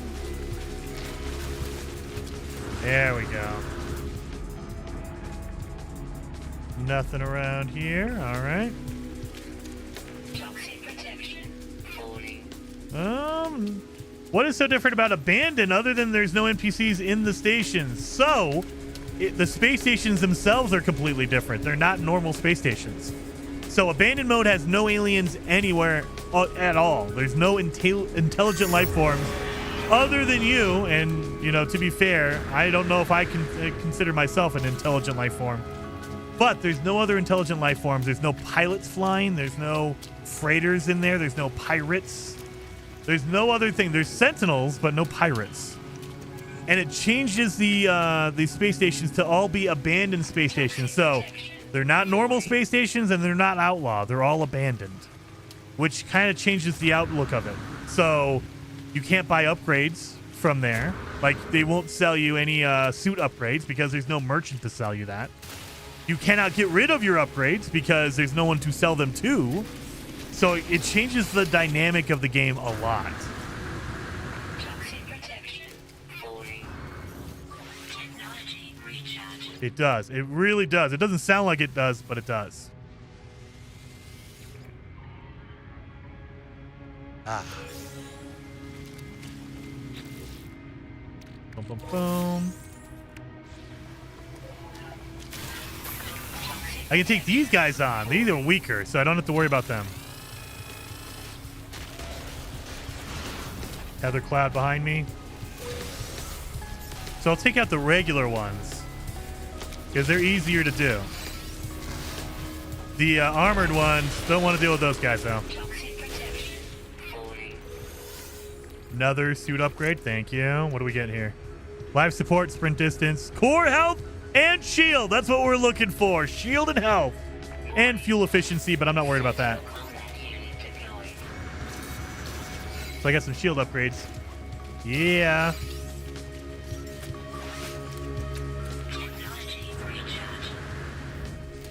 There we go. Beautiful. But there are abandoned ships. There are ships that are on the ground. They're crashed ships. And the benefit is, in a normal playthrough, if you find a crashed ship, sometimes it has a pilot that is walking around, and so you cannot claim it. In abandoned mode, there are no aliens, and so every ship is abandoned. So you can always claim every ship that's on the ground that's crashed. So that's pretty awesome. You don't have to worry about accidentally running into some random NPC and going, dang it! I can't claim that one.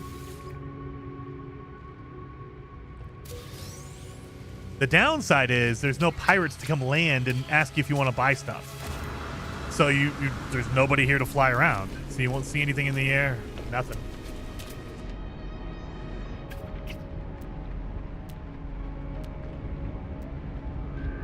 Okay. Oh, there you go. Wandering Spore Cloud, otherwise known as Heather Silvermist.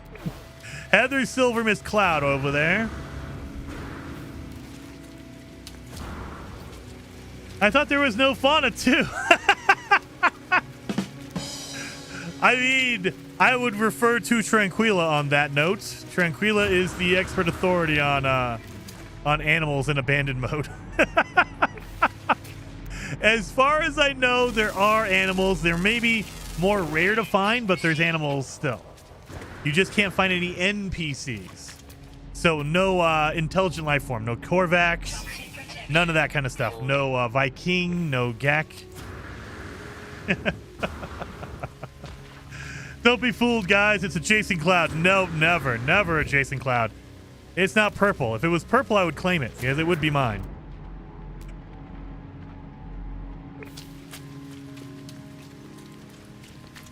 Some of those animals are probably smarter than the player. I mean, probably doesn't even need to be put in there. It's probably guaranteed.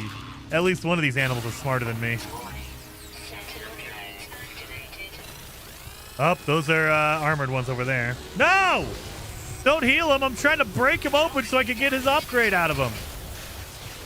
All right, we're not supposed to have the armored ones by now. Good Lord, get out of here. You guys are actually difficult. I don't want to fight a difficult fight.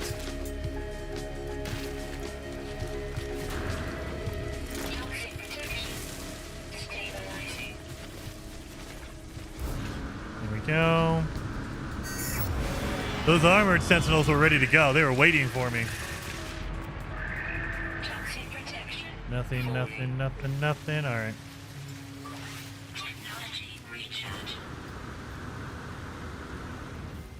Jason Cloud is green. Heather Cloud is silver and moist. Ew. I don't know if that's better or worse, Scar. If I ran into a moist cloud, I might have to take a shower afterwards. I'm not doing that. No, no, no, no, no. Would sentient plants be considered intelligent life? I mean, they are sentient, so I would say yes. But what is your level of intelligence? Like, what are you considering like intelligent? Did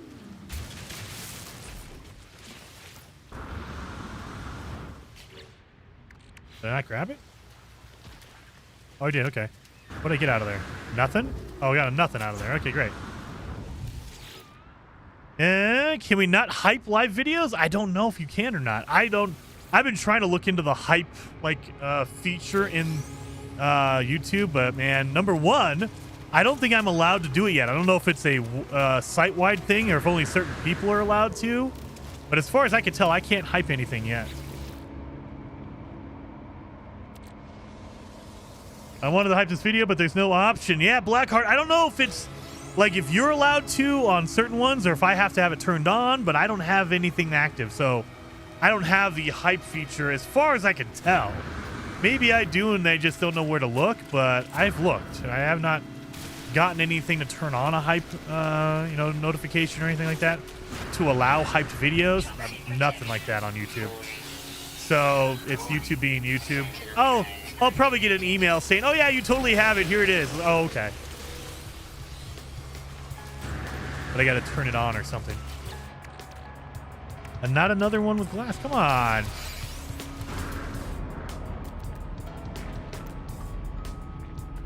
Nothing. Nada.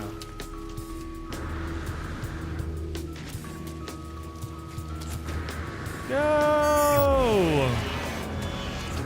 Go! Oh.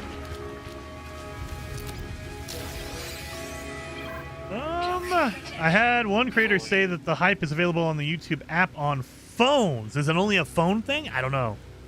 I haven't tested it out on a phone, on mobile. And if it's on mobile, is it both on Android and on iOS, or is it just one or the other? I'm assuming it would be on Android only and maybe iOS, but I don't know. So yeah, just all that kind of different stipulations, the different steps you have to take to get it to work or whatever. Give me an upgrade, buddy. Give me an upgrade.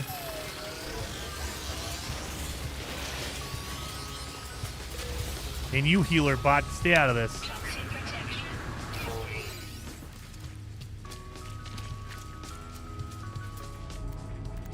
No.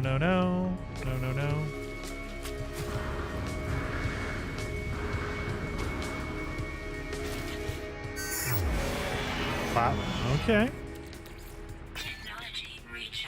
I think we're... Oh, not that sodium. Battery. I think we're good. Lemon. It's on Android. Yeah, I can understand that because it's Google. Of course, Google will make sure Android has it.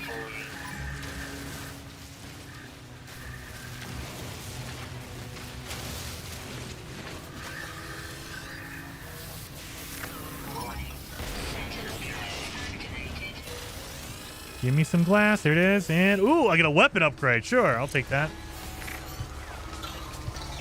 I don't even have a weapon, but I have a weapon upgrade already.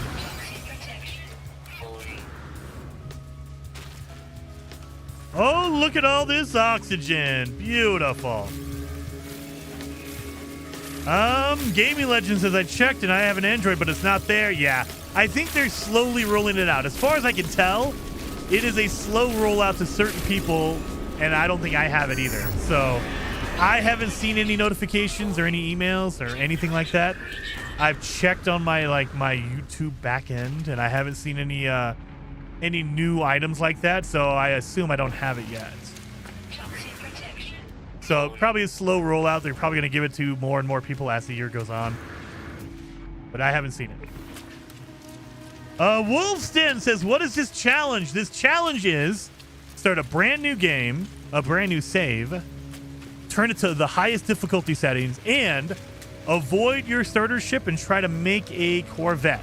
Now, part of it is you need to find a crash ship because the only way to build a Corvette is in the space station, and you need a ship to get to the space station.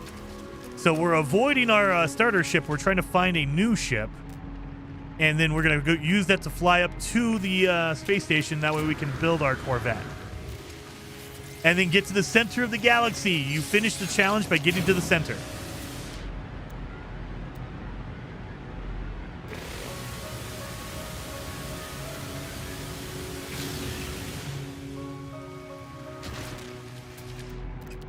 Ba-ba-boom. Whole lot of nothing going on here. A lot of oxygen. I'll take that. We don't need all that. I have ammo for a weapon I don't have. Should probably make a bolt caster. Hey, buddy. You want to give me a cool upgrade? I will take a backpack upgrade or a suit upgrade, please. if you got it. Give me a suit upgrade, you.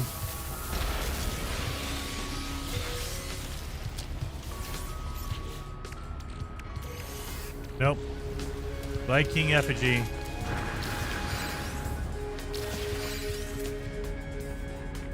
Dun, dun, dun. Let's go up here.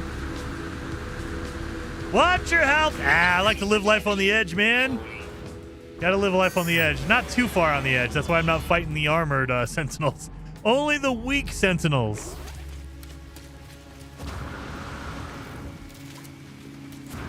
Oh, shh. That was almost bad. That would have been death right there.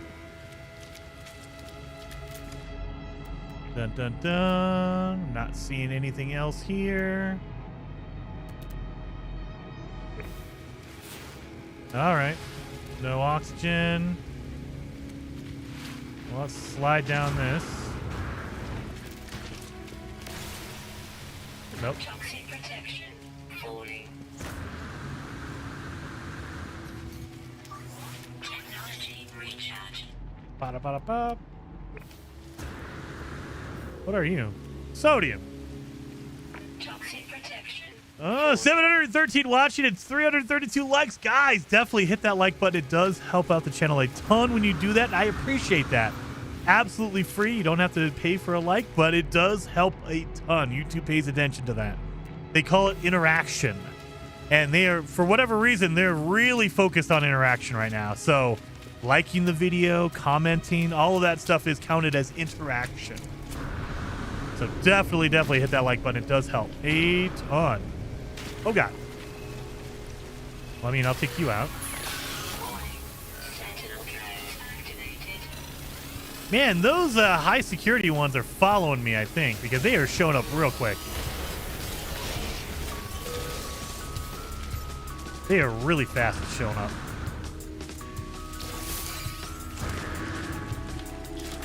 All right. The one thing I hate, if you're in third person, you can't look straight up.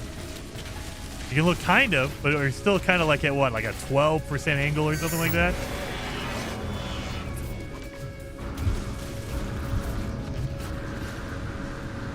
So it can't go straight up. There we go. I've destroyed 10 sentinels. And that's legit destroyed 10 sentinels because I have not had the ability to turn them off yet. Toxic protection falling. Dun, dun, dun. All right, go north. Man, that heather cloud will stop following me, please. Eva says, I've interacted, blah, blah, blah, blah, blah. Well, thank you. I appreciate that. Oh. If only it's a touch screen. Only if it's a touch screen. Okay. I'll play Hungry algorithm. Oh, yes. Dude, it's like there's always something. Every like month or two, YouTube likes to throw everyone a curveball of, oh, you need to do this or that, or you should probably do this, or don't do that. Like, okay. Do you Stoney. think that they'll give us the Corvette landing pad in the base building when the expedition ends? I hope so, Stoney. I hope so. So, who knows? And 07, thank you for the super chat, by the way. Who knows what their plans are? I really hope they extend it out to be, because they, at first when it came out, it was only in regular space stations. It was not in the Outlaw or the Abandoned space stations. And then they patched in the ability to go and build Corvettes in the Abandoned and the Outlaw space stations, the Pirate space stations. So, theoretically they could, and I hope they do. That would be awesome. I would absolutely love having more Corvette landing pads so we can build Corvettes everywhere. Everywhere. Put it at my base. Put it at the trading outpost. Put it at the planetary archives. Put them everywhere they'll fit. Everywhere. I would love it. YouTube wants desperately to be TikTok. I mean, and that's the thing. They want desperately to be TikTok right now.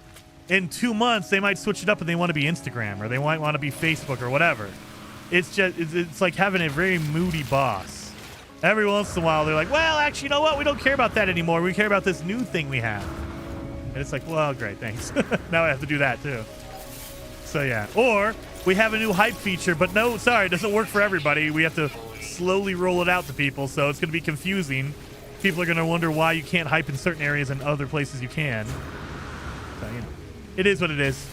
Just got to roll with the punches. There we go. Ooh, double machinery. Let's see if I can get an upgrade out of here. A suit upgrade, preferably, please. Suit upgrade. Launch fuel, I guess. That'll work, too. And... launch fuel? Did I get 2 launch fuels out of there? No, I got 1. What was the other thing I got? I don't even know. So that's good. That's good. All right. Oh, wait a minute. There's an unknown building over here. Let's see what it is. Boom, boom. Come on, be a good building. What is that? That's not a... that's a plaque, it looks like.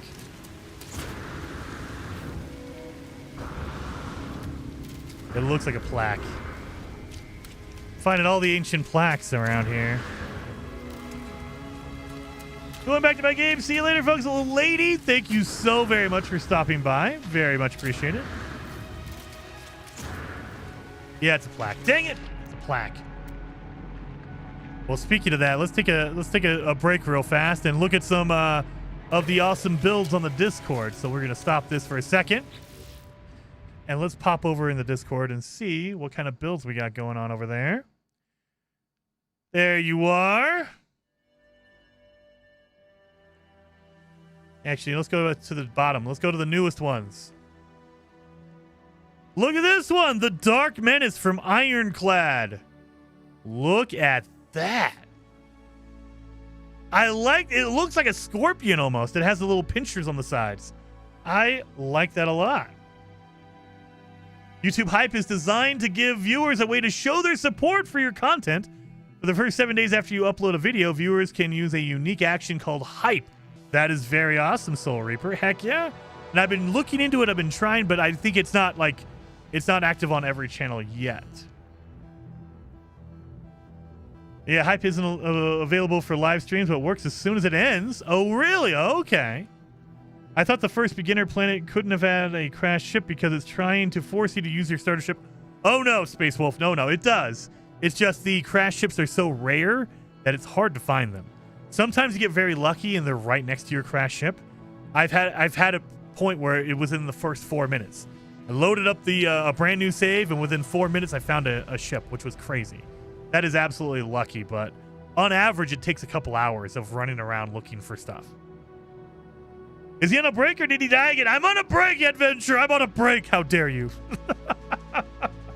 We're on a break. We're looking at this. We're looking at the awesome ships, like this one from Ironclad in the Discord. We also have from Rue. That's a cool, like a little tiny one, because there's a character right there. That's kind of the size of it. It's a smaller one. You have a name for this, Rue? I prefer the smaller size Corvettes. I'm trying to build them as small as I can, but still has all the necessities inside. Well, that looks pretty awesome, Rue. I don't know if you guys can see that. Let me zoom this in a little bit. Boom, there you go. There you go. Look at that. That is pretty epic.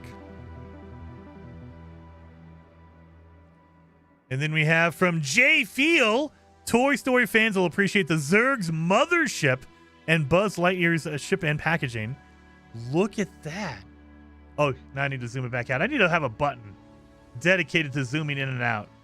That's what I need. That's not quite there yet. Let me do this. Boom. There we go. Beautiful. Look at that. That looks really awesome. Yes, all your posted videos in the past week have a hype available for me. Okay, so you can hype. Well, how come I can't see it then? I don't know. I can't see it. I'm not allowed to hype anything. And Shadow says, with all the broke modules, crash ships are not worth it for anything, but also a no starter ship challenge. I mean, yeah. You can't, well, you can trade it in. I mean, ultimately, Shadow, you can use it for a trade-in value to get a workable ship. So it gives you a little bit of a boost to your money, at least. Thank you so much for watching. You were freaking awesome. Well, thank you, Streamlabs. On Android. Okay, on Android.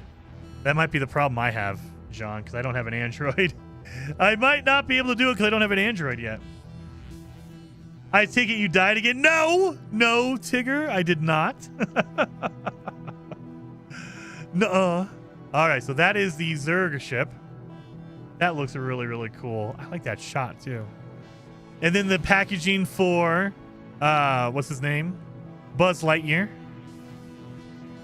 That's pretty cool. I like that.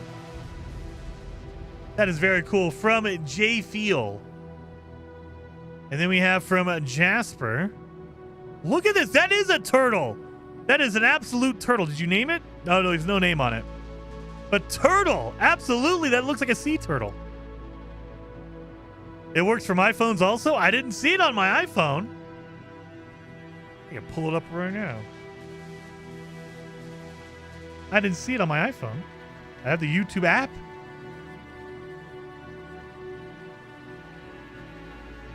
I don't see it. So go to like a Captain Steve video or a Beeblebum video.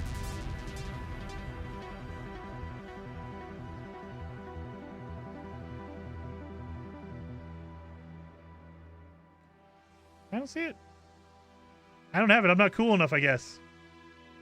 I am not cool enough to do that, I guess. I can't hype anything up.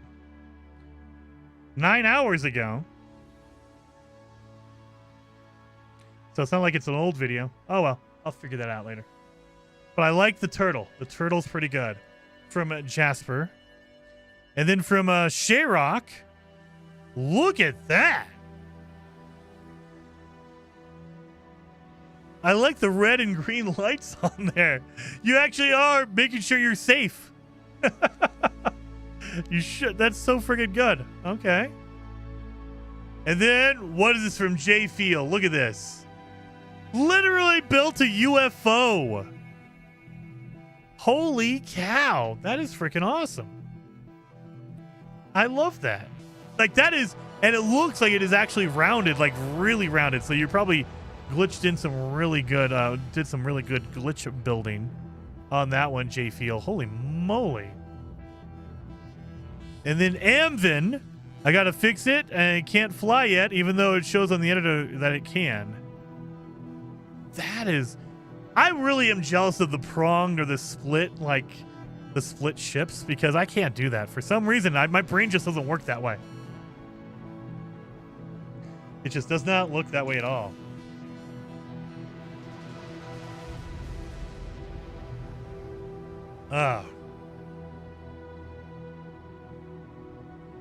When the video comes up, it's in the top choices underneath the video where you share, like, it's like I was looking in there, so I couldn't see it. You have to scroll on the options to the left. I was looking, I couldn't see one, at least on mine. But yeah, I'll look into it. It's not on my phone. Is it only on mobile or is it on desktop as well? I would prefer it on desktop, so when I'm editing video and watching like Heather or Zane or Beeblebum, I can just do it from my desktop. Look at this one. This is from Larny90. Larny90. Look at this. I like the blue and yellow color scheme as well. Oh, dang it. Holy cow. Look at the engines on this. Oh my God. It's basically just a whole bunch of engines strapped to a cockpit. Oh my God. That is absolutely... You got 2 reactors in here, probably more. Holy smokes, dude. That's crazy. And then we have the R9 Arrowhead. This is from Projo. R9 Arrowhead from the R-Type series. Feel free to improve this. I'm going to go over and analyze it. Look at that. That's pretty cool looking. I don't know what the R9 is. I don't know that series. I do like, look at that. Okay, I do like this, not aerodynamic, it's like the opposite of aerodynamic. It's angled in, not out. Inverse or converse. It's only on mobile so far from what I've seen. Okay. So maybe it's only a mobile thing and I just can't find it on mine. I'll get there, though. I'll find it eventually. Color definitely makes a good Corvette. Dude, I've seen a lot of red ones lately. Well, I should say, I've seen a lot of red ones when we first started. Now, everyone seems to be trending either white or gray. Oh, and then what is this? Elon Paul with the flying brick. I couldn't help myself. Ladies and gentlemen, the brick. Just a big brick. I like that. That's great. Matt Mon, this is Jason. Would the signal booster help your hunt at all? Curious on your thoughts. It could. So, Matt, the big thing is the signal booster is random. There is no guarantee that it'll mark a crash ship or it'll mark a crash ship nearby. It could mark a crash ship that is like 18 hours away, and ultimately that's not going to help. So, and the other thing with the signal booster is it will not mark another location until you visit the location it already marked. So if I'm on foot and it marks a orbital, like an ancient ruin, if it marks an ancient ruin 16 hours away, it will not mark another thing until I go there. And so you're kind of screwed. So there is limitations to the signal booster. It can work, absolutely, but it's more reliant on luck versus using the right tools for the job. I just hyped your Chronos video from this morning. Well, I appreciate that. Thank you, John. I've noticed that the Chronos videos are not getting a lot of love. I assume it's because YouTube is restricting those because it's a violent game. But, what are you going to do? You can't do anything about that. I do love Chronos. If you guys have not played Chronos and you like Dead Space, it is a very, very awesome version of a Dead Space kind of game. Survival horror, kind of violent, so be prepared for that. But yeah, I have a feeling that YouTube is restricting it because it is a violent, bloody game. Which, okay, I get it. All right. And then we have Blackheart John. What is this? He has a little droid here. What? Blackheart John? Did you make a little, like, episode 1 droid? Oh my god! It is a droid! He has a face and everything! Look at that! I like a little hand for fixing things on the fly. Matt says, I thought it marked nearby. Huh, I was just off. Yeah, I mean, it can be nearby. It's random. So, I don't know if it has a preference for nearby, but I've marked some locations and they've been like 12 hours away. And it's like, well, that's great. I'm going to be walking for 12 hours to get there. So, that's kind of the downside is it will mark stuff nearby, but nearby, I think they take into account that you have a ship already. And so if it's nearby, 12 hours on foot is maybe a minute in your ship, or less if you pulse drive. On foot, though, you're kind of locked in. But that is freaking awesome. I like that one from Blackheart John. And then we have Blackheart John again with his random shuttles. Look at, he has a cool like observation deck. That's what I need to do. I need to make an observation deck on mine. But yeah, look at that boom right there. Here's another white one. A small one. This is like a shuttle. I don't know if I like that or it's a shuttle. I don't know if I can appreciate that. That looks cool. Again with the split front. I like that. A very small one because there's a cockpit right there. So that's a one habitat Corvette right there. That's very cool. Let's see if we have any new ones posted. Hope we do. From Blackheart John again. Whoa, what is this? That's a very small hallway. Look at that.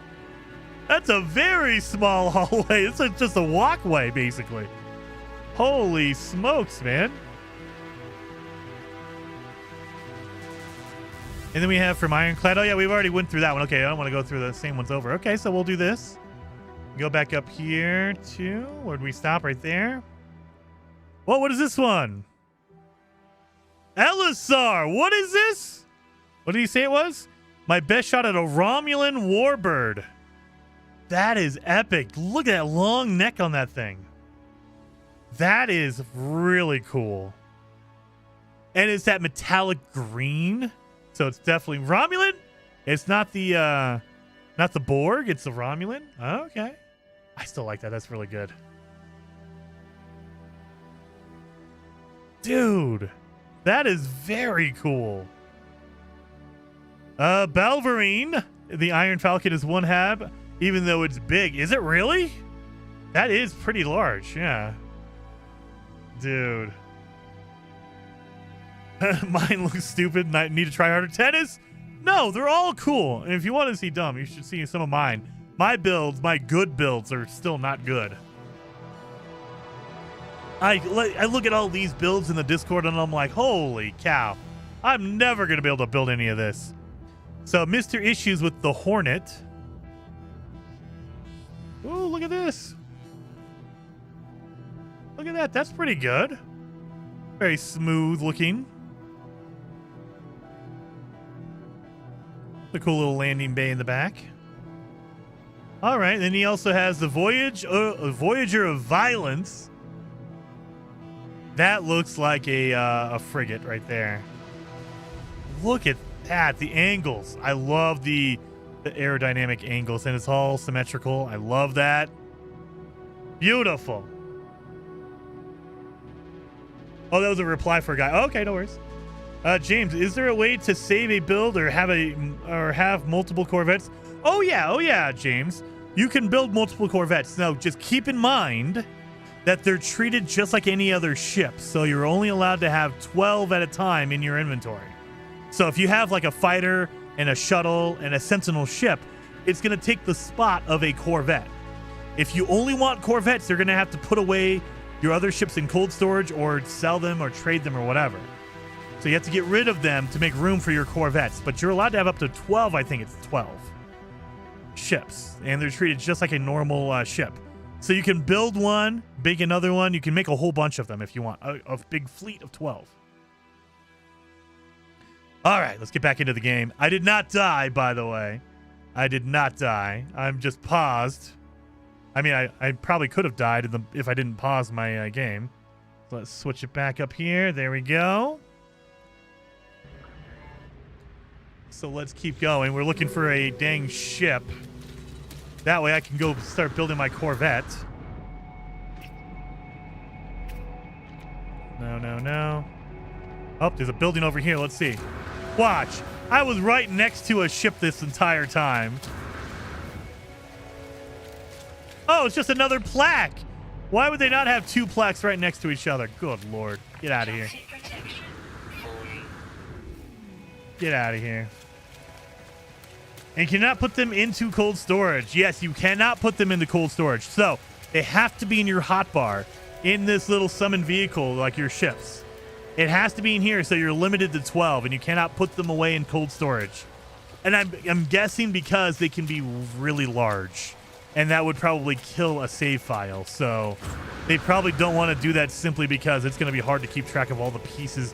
There's some amazing builds that people have done, and I'm sure it is wreaking havoc on the save files for games. It's going to be crazy.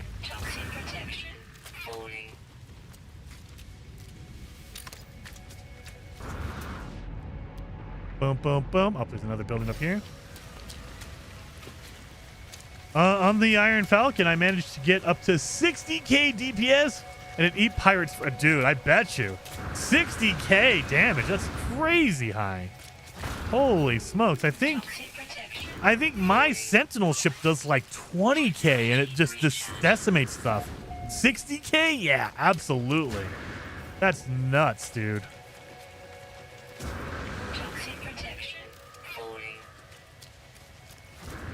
Let's see what this is. I don't see a roof, so it's not an actual building. It could be a save beacon. It could be a crash ship. I don't see any fire. So usually with a crash ship, you'd see smoke. So I don't see any smoke, so I don't know. It is... Yep, just a save beacon. Yeah, usually you'll see smoke like that. You'll see that kind of smoke coming off of a crashed ship. This is just, yeah, a save beacon. That's it. All right. Well, let's keep heading north. At least it's pleasantly looking like a toxic planet. We were running around it. I mean, yeah, it is kind of pretty. It is purple. I will say that. It's a big, beautiful purple planet. Come on. A whole lot of nothing, man. We're not getting lucky at all. What are you? Data structures?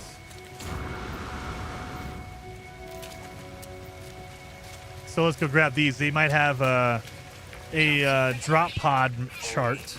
Most of the time you'll get nav data, but you can get lucky and get a drop pod. And not a single drop pod out of that one. Dang it.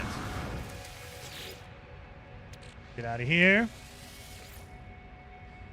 Balverine says it's shared in your Discord, but I think it's further up before the glitch building. Okay. We'll definitely pop back over and look at that in a few. Imagine sending someone a blueprint of 154 part convertible, dude. I mean, I bet you they can. I bet you they can increase that limit. It's just they want to start off safe and make sure everything's functioning correctly before they increase it if they can. Maybe they don't plan to. Maybe they like it at 100-piece limit. But I feel like you probably could go higher safely. Maybe, depending on the console, it could be maybe it's a limitation put in there for the Switch 2 and the Xbox One and PS4 because they have less memory. They can't handle it. So I don't know. No idea.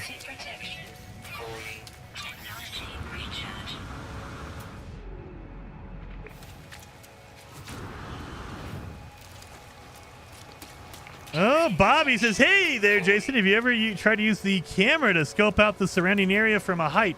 I mean, you can do that. Generally, what I would do is I would use the camera, put the sun below. That way it's dark. And then you can look around for oxygen and like sodium if you need to, the yellow and the white or red. Like there's some sodium right there. That's generally what I do. I will look for oxygen, sodium. Like that looks like oxygen over there. But yeah, I mean, you could use it for that as well. You could say, hey, I need to look for some items. You know, if you want to look for a crashed ship, if you think one's nearby. The limitation is the camera is not unlimited. So I can't go into camera mode and look everywhere. So that's the other thing. There is a limit. So if I try to go outside my limits, let's go up here. And then I should be hitting the limit pretty soon here. Oh, man. Did they extend that out? Yeah, it feels like I'm going farther than I usually do. There it is. So you stop right here. That's the dome. That's the distance you have to stop at. So that's a lot of oxygen right there. But, I mean, yeah, and you can move the sun. So if it's daytime, you can switch it to night, or nighttime, you can switch it to day and kind of look around. So, yeah, absolutely you could. I don't know. I just find it boring. And it's more fun, at least for me, to kind of just run around on foot and pull up my visor and go, okay, let's look around. If there's anything around. Maybe it needs to be limited due to its performance. And I mean, that very well could be. It could be that it runs fine on the the PS5 and the Xbox Series X. But if you go down to like the Switch 2 or like the PS4, it might be rough, and it might be like on the verge of crashing. So they're like, yeah, we can't go that high. Can't go that high. And then Stealth with the 5 gifted members, dude. Very much appreciated. 07. Very, very awesome. Boom, boom, boom. Nothing around here. Well, hello there. Life support is running low. I know. I like to live life on the edge, though. I like to go all the way to the end. That way I'm almost on the verge of death. Just constantly. I do need to take a drink of water.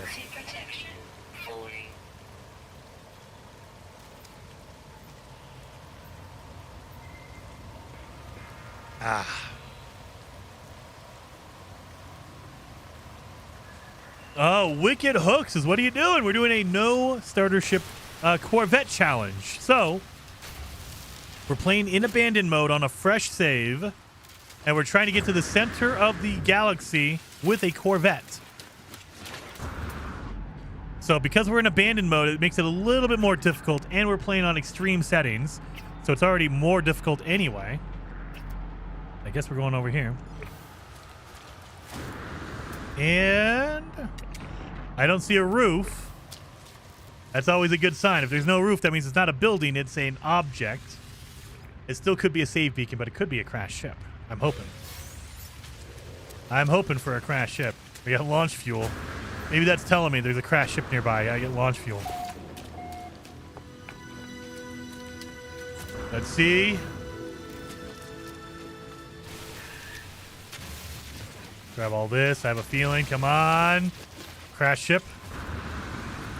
Nope, it's a shelter. Toxic protection. Falling. Dang it, shelter.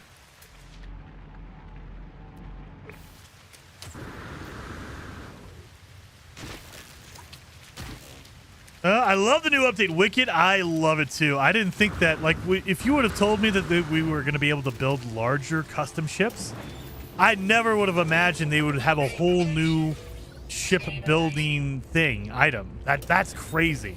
The fact that they were able to take a somewhat similar approach like what Starfield has, it's so good. I love it. I love the new ship builder. It is so great. And so we don't need all this crap in here. Let's get rid of that. Eat some of that. Get that out of here. And yeah, so the fact that we can build our own and it's totally customizable, that is epic. Yvette White Witten, thank you so much for becoming a member on the channel, Yvette. I have 100% health. I'm going to use 100% health. Exactly. They give it to me. I'm going to use every percentage I get. Just got to live life on the edge, man.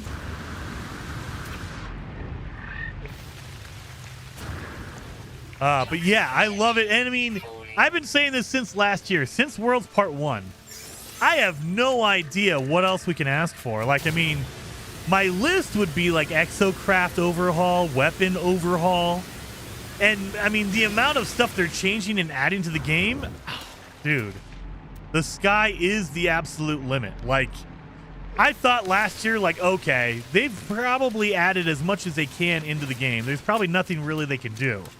So they're probably going to end support and they're going to move on to Light No Fire, something like that. Nope.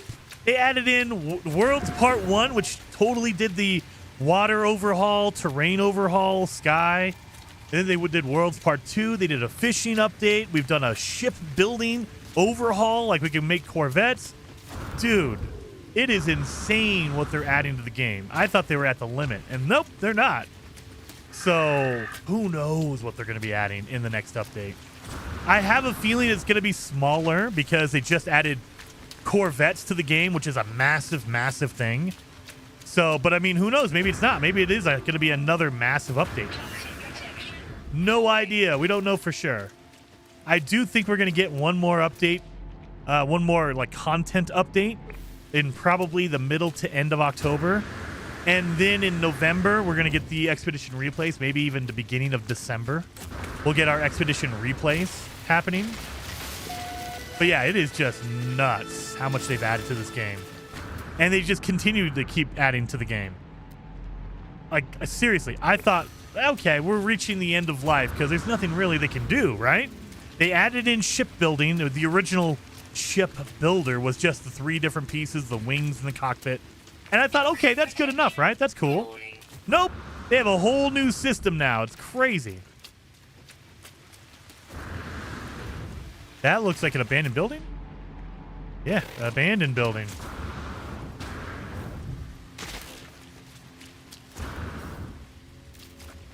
So, I mean, we could pick up eggs and we could refine them into nanites, but, I mean, we don't really need nanites.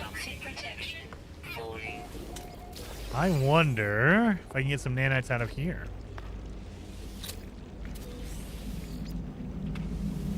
Get a little bit of cash. Oh, yeah. Next up, freighter building. Oh, my. Dude, I mean, they added in shipbuilding to a really big extent. The next one I would want, John, do the same thing as Corvettes, but do it for your Exocraft.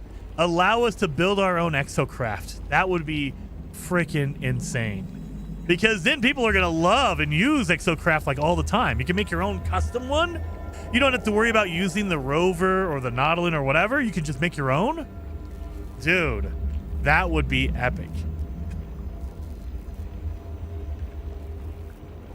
Make my own mech?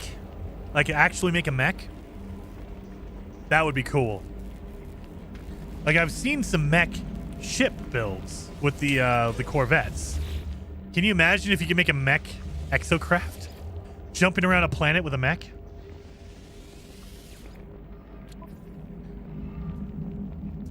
Yeah, all this stuff is all the same. There we go. Give me some nanites. Not south. We're going north. You want to give me a suit upgrade? That'd be great. Look at this guy. He's super tough. Look at him. He's taking a lot of hits. Don't you dare heal him. Don't you dare heal him. Damn it! I'm gonna need to start using weapons now because, yeah, look at, they're healing faster than I can get damage them with my weapon.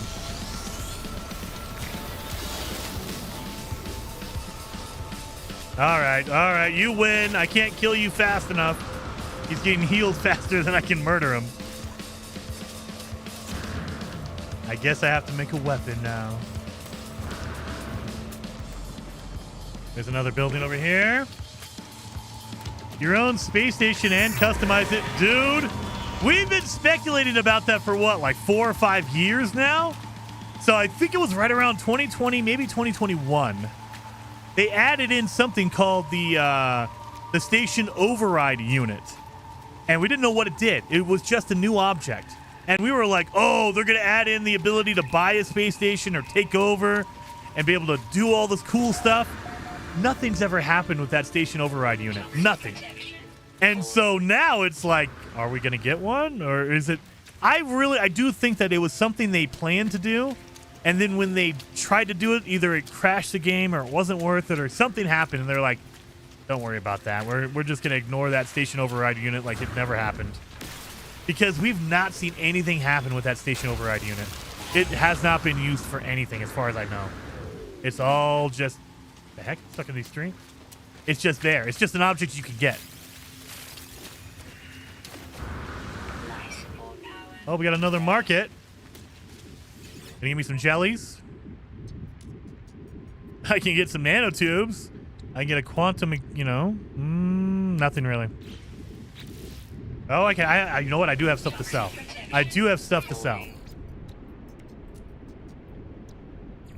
Sell that.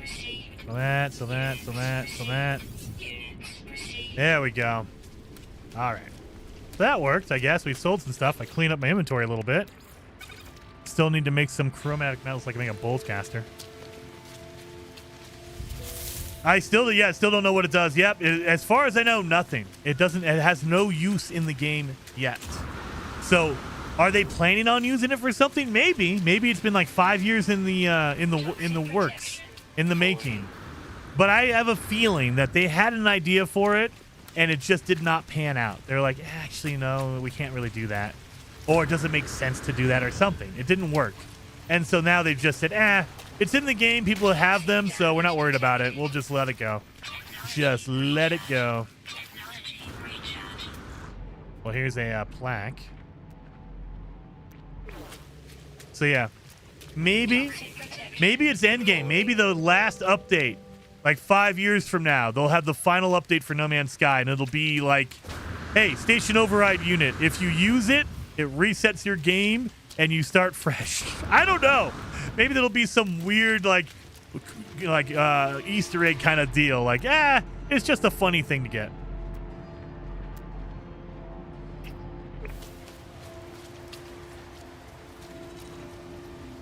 Can you imagine that strain on servers if we could build space stations? Yeah, I know.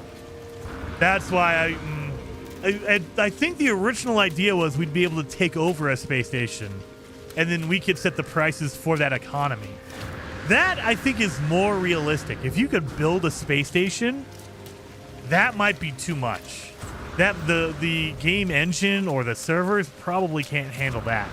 But if you were able to take over a space station core, for instance, and then you set the prices for everything, or you earn a profit, treat it like a settlement.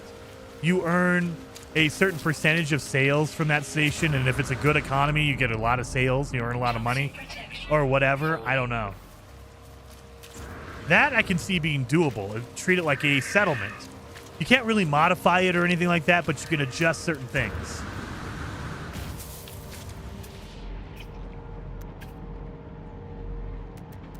Or build it from scratch. Don't do that. It's like Sean's tweets, emojis. Nobody knows what he means. Yep.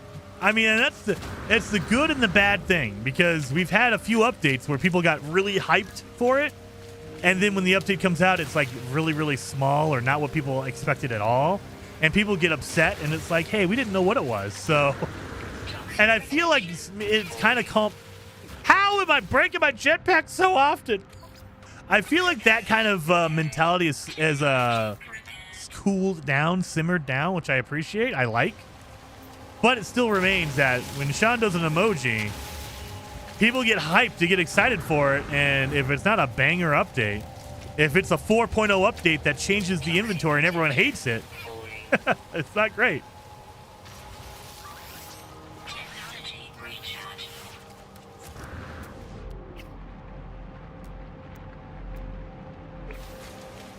And Calvin says, it's like the Omega-13.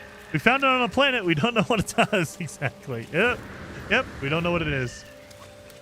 Jackson Stone says they can't really do space stations till they have all the ships finished. So, yeah, I have hope. I mean, it could be that. It could be that it's a big plan. But the fact that they added in the station override units like 4 or 5 years ago, like that is a long time for a payoff. If they, for whatever reason, the next update, they use the station override for something, it'll be so weird because I won't know what to do. I'm like, well, now I can't complain about the station override anymore. What am I supposed to do with my life? I mean, if they want to do something, you know what? Let me activate the station override and it can remove one item in the game, like my target sweeper. I will be happy about that. If they let me remove the target sweeper, I'm sold. I will gladly take that. Yeah, look at that. I am not doing any damage to this guy whatsoever. My goodness. Yeah, look at, he's getting healed as fast as I'm killing him. Yeah, all right, we definitely need a weapon if I want to kill any more Sentinels. Dang it.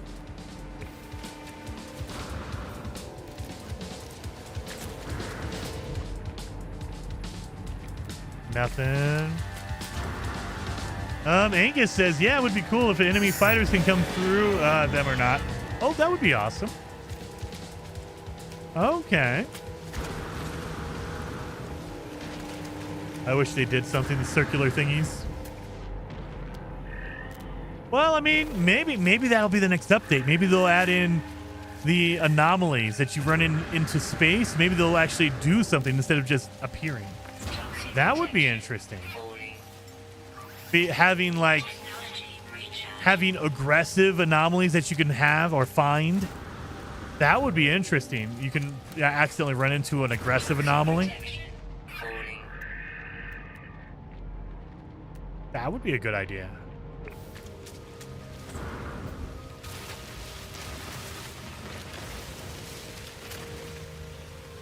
Pet anomalies. You can make a pet anomaly. Maybe a big jellyfish, the Helios. Turn that into a pet. How many upgrades do I have? That's why I have 2 upgrades. That's why. So if I get rid of these 2 upgrades, I bet you I'll do more damage to this guy. Or not. I think he appeared before I got rid of my upgrades. No, look at that. Boom, I am doing more damage. Look at that. So yeah, that did work.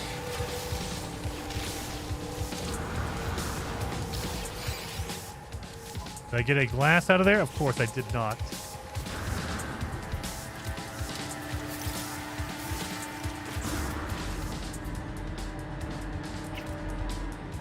Oh, there's a building over here.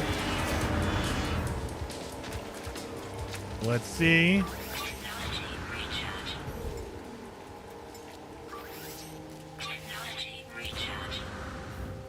What are you building? It's something. It's not a building. It's an object of some kind. It's not a resource depot. There's no sentinels around it. Probably a save beak. Mother! Why? Don't be the good one.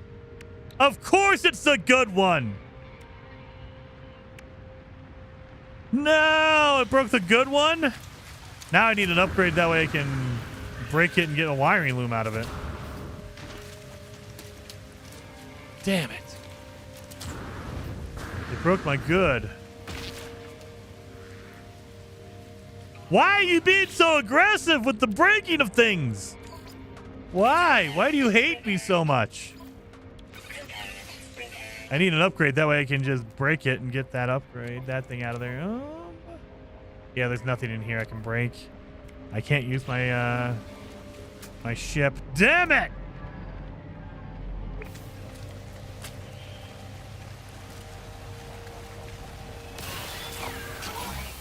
Sentinel drive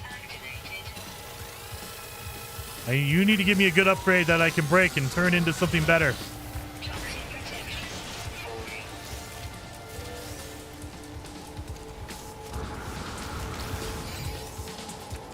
No, no, no. So close. I know. I'm living life on the edge. Real videos. Living life on the edge. All right. No upgrade. Of course not. Why would I get an upgrade out of there?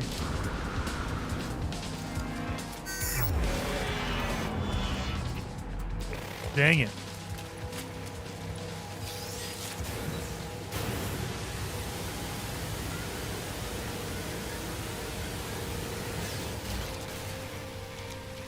Toxic protection falling. Give me that. There's a heather cloud right there. Break the ship. Can't do that one. We can't use our ship. We have to pretend like that starter ship does not exist. All right, damaged machinery has a possibility of giving you an upgrade. It's not a high chance, but it is a chance. Maybe I might get an upgrade out of here. Nanites, of course.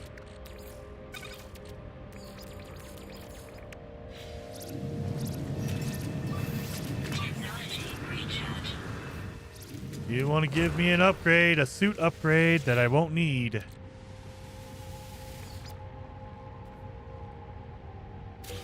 Those big up flowers make you think of the sunflower boss in Elden Ring? Dude. Protection falling. After you beat that guy, though, you get the sunflower weapon, which is freaking insanely stupid. I love that thing. But it is a little over the top. So good, though. I love the sunflower boss. I love Elden Ring. I need to go back and play some Elden Ring. I haven't played Elden Ring in a while. Since that DLC dropped. The Shadow of the Erd Tree. Need to go back and play some Elden Ring. Launch fuel. Yeah, I definitely need that for my ship I don't have yet.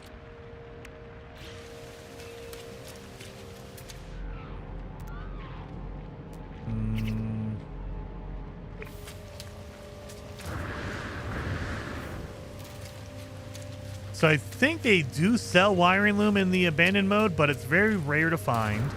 And because we're playing on extreme, it's going to be super expensive. And I only have 300,000. I bet you it's going to be more than that. It'll probably be closer to 500. If I can find it. Again, in abandoned mode, every terminal will randomly have objects for sale. And you can find wiring loom, but it's going to be hard.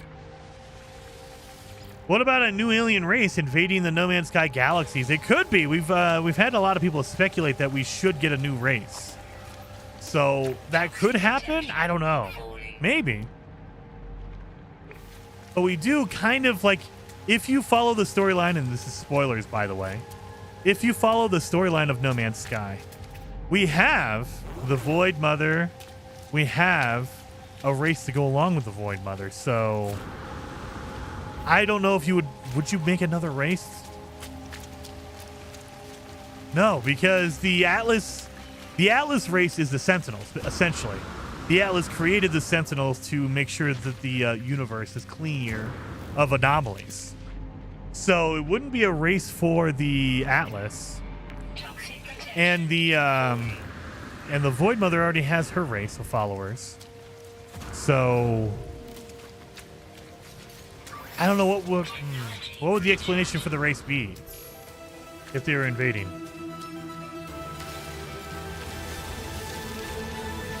Toxic protection. I don't know. Holding.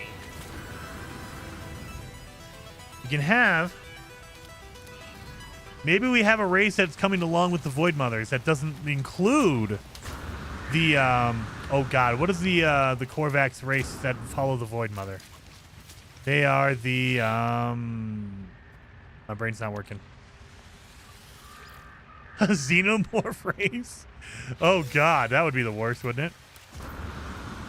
The autophage. That's what they are. The autophage. Yep, thank you, Echo Prime. So maybe because the autophage follows the Void Mother, maybe she has warriors. Maybe you can get a different version of the Viking, maybe, because technically the autophage are just Korvaxes that are converted over to the Void Mother. So maybe we can get like a different version of the Viking that are like the autophage. They follow the Void Mother and they hate the. They don't think that the Atlas is God. They go against it all. So it could be something like that, maybe. Maybe we get a different version of all the different races. Maybe we can get the warrior version of the Gek instead of the market traders. Maybe we have some Geks that revert back to the original Toxic protection. histories of the Gek, and they are warriors. That would be awesome. I would love to see a warrior Gek version come through. That would be epic. I would love that. Give me my warrior Geks. Toxic protection. Holding.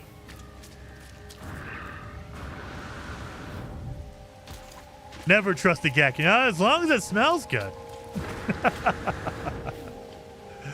Oh. The first spawn? Dude, can you imagine if the Void Mother brought along, like we have the autophage with that, they follow the Void Mother, but they're a version of the Korvax. Can you imagine if we all of a sudden started getting invaded by different versions of the Viking and different versions of the Gek, the first spawn? They come back, the Void Mother brings back the first spawn. Oh god, that would be awesome. They would then be warrior Geks that are always attacking you. Because they're trying to take over the galaxy.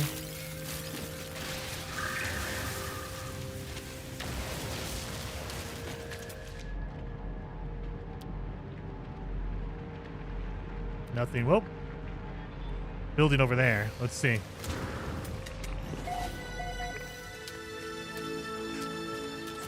Well, hello, Rakdos. You already have Proto-Gek. Yeah, I know, but the Proto-Gek are more of the animalistic. I'm talking like a warrior race. So think of the Viking, but make them into Geks. They're just graw everything. They want to just fight everything. That would be cool. A shelter. Dang it.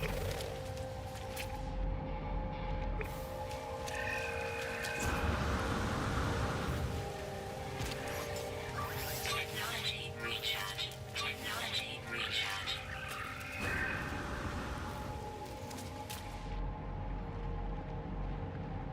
Toxic No, no. No, no, no, no. The smell emitter for consoles are needed? No! No! I do not want a smell emitter like a PS6 has a smellometer or something, or the Xbox 360 no scope or whatever the hell they call it. It has like a smellometer on it. No!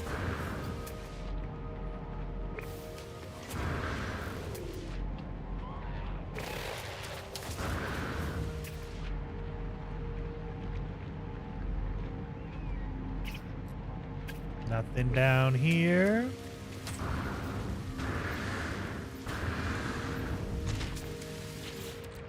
Give me an upgrade of anything, any kind of a suit upgrade. I can destroy it and get the wiring loom out of it. Nothing. I'm up to almost 1,000 nanites and I haven't even sold anything. My goodness. There. No, no, no, no, no, no. Korvax are the slaves of the Gex, right? It's been too long since last I followed the story. Yes! Yes. So, spoilers for the No Man's Sky lore backstory. The Gek were the original warriors. They were going to take over the galaxy. And they enslaved the Korvax. They were like the workers for the Gek. Well, to fight back, to break free, the Korvax sacrificed some of themselves to basically genetically modify the Gek from warriors to the market like traders that they are now. So they basically modified their genetics to make them more market focused versus more warrior focused. And that allowed the Korvax to break free and get out of there. And so now that the Gek have moved more towards a market trading society, the Viking came up, and they're the warriors now. I would love to see the Gek and the Viking actually go head to head, like the first spawn, the battle Geks against the Vikings. That would be amazing. That would be so good. Just to see. I saw a roof. So this is an actual building, dang it. I think it's an abandoned building. Also check it. Oh no, it's a market. Okay, it's a trading. Okay, let's do a minor settlement. All right, I'm about to go inside. Give me a second.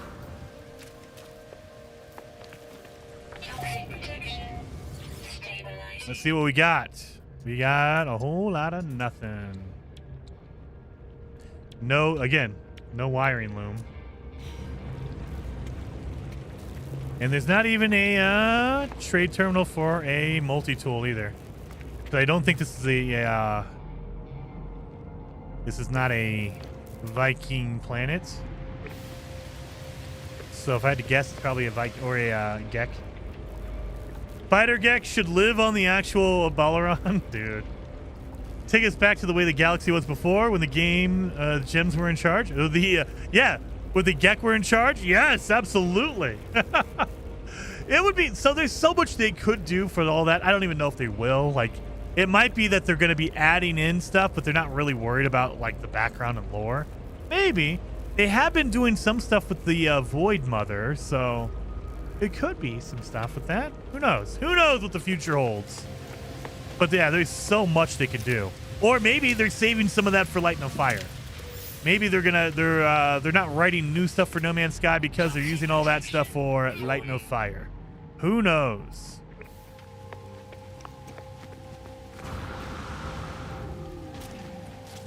But yeah, that would be kind of cool. What happens if a Corvette was a living ship? That would be weird, Caleb. Because as far as I know, they're all hand-built by players. They're player created. So could they give us parts for a living Corvette? I don't know. I don't know about that. That would be kind of weird. A living Corvette. Ugh. Walk around on the interior and it's just all smelly and gross.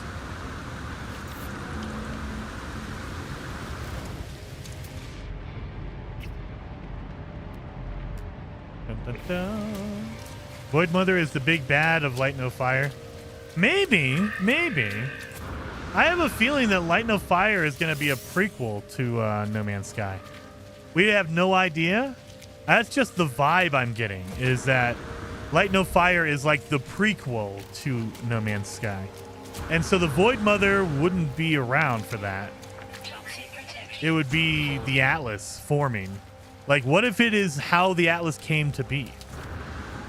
Like, there's something going on and you're building an Atlas or something like that. I don't know. Speculation. Who the heck knows? Hello Games. Sean Murray knows, but we don't know. But I have a feeling, my impression is, it is a prequel. It is what life was before No Man's Sky happened.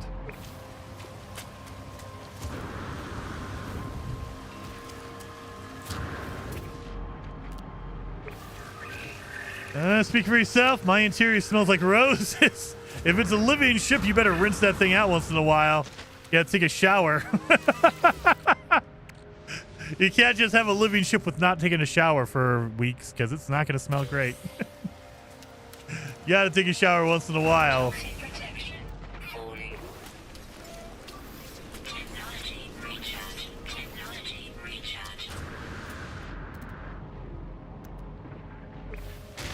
Oh, God! Toxic protection.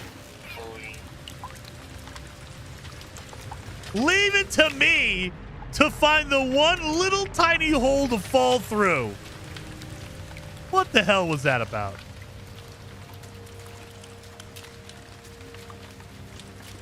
Where's my north at? Oh, up here. Okay.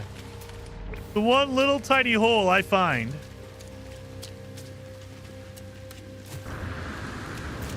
Dang it. Go!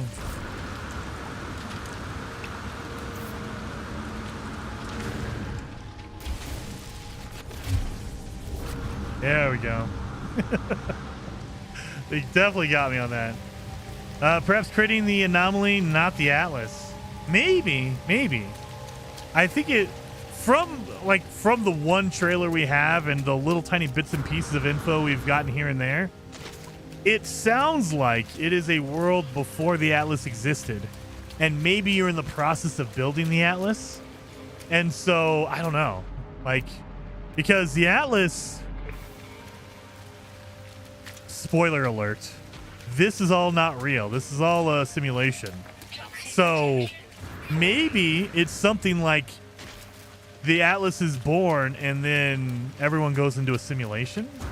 Or maybe the world dies and then the Atlas is the only thing left. I mean, who knows? Who knows what the heck they're going to, which direction or which way they're going or anything like that. Maybe it has nothing to do with the Atlas whatsoever. Maybe it's before the Atlas and there's nothing in the Atlas at all. But the fact that you have a hand holding a big red orb, that gives me Atlas vibes for sure. That is like, what the heck is going on?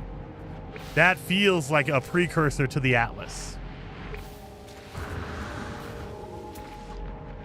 But I mean, who knows? All speculation.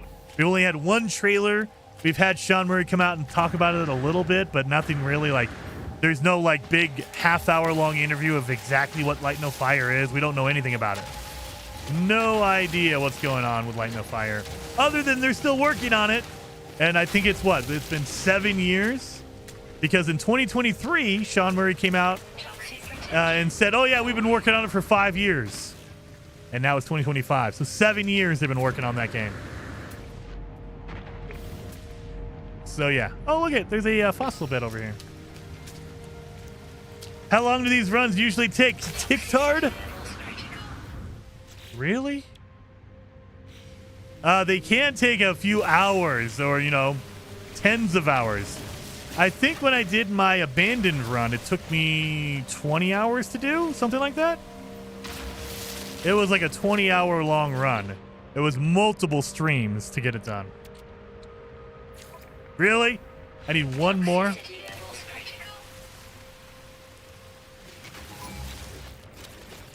Give me this, give me that. Okay. Had to get that done real fast because I was dying. But yeah, these could take hours and hours and hours, depending on how lucky you are on finding your ship. Once you find the ship, things go quickly. But that big beginning, the first stream, the first start of it, it's a lot of walking around looking for a ship. I had one run where it took me 10 hours to find a crash ship. 10 hours.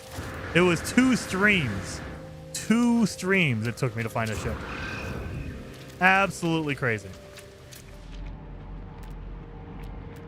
So yeah, just depends on how lucky you are. Which will come first, Light No Fire or Elder Scrolls 6? I'm going to say Light No Fire. Dude, Elder Scrolls, I love Bethesda and I love their games. I love Oblivion. It's my favorite one. But man, it has been what? Skyrim came out in 2011. It's been 14 years since Skyrim. 14 years since we had a proper Elder Scrolls game.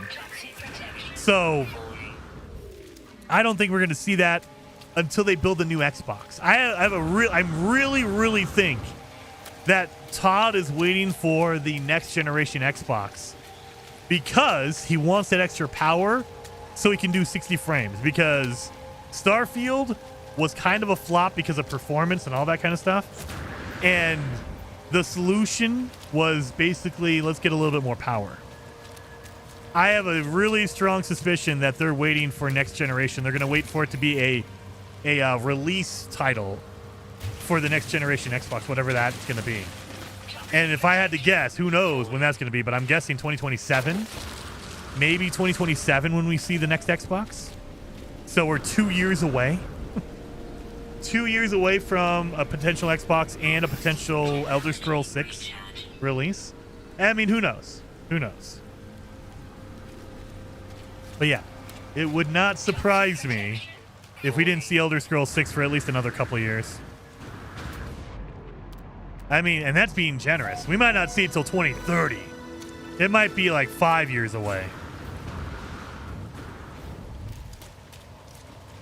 But I mean, I don't know. I love Elder Scrolls. I love Skyrim. I love Oblivion. That's my favorite. But after Starfield, I'm a little nervous about it. Because I like the idea of Starfield. The problem is that procedural generation was not good, and they relied on it way too much. I think that Bethesda is at its best when they hand build everything. Like Oblivion. You can walk from one side of the map to the other and find a whole bunch of different stuff.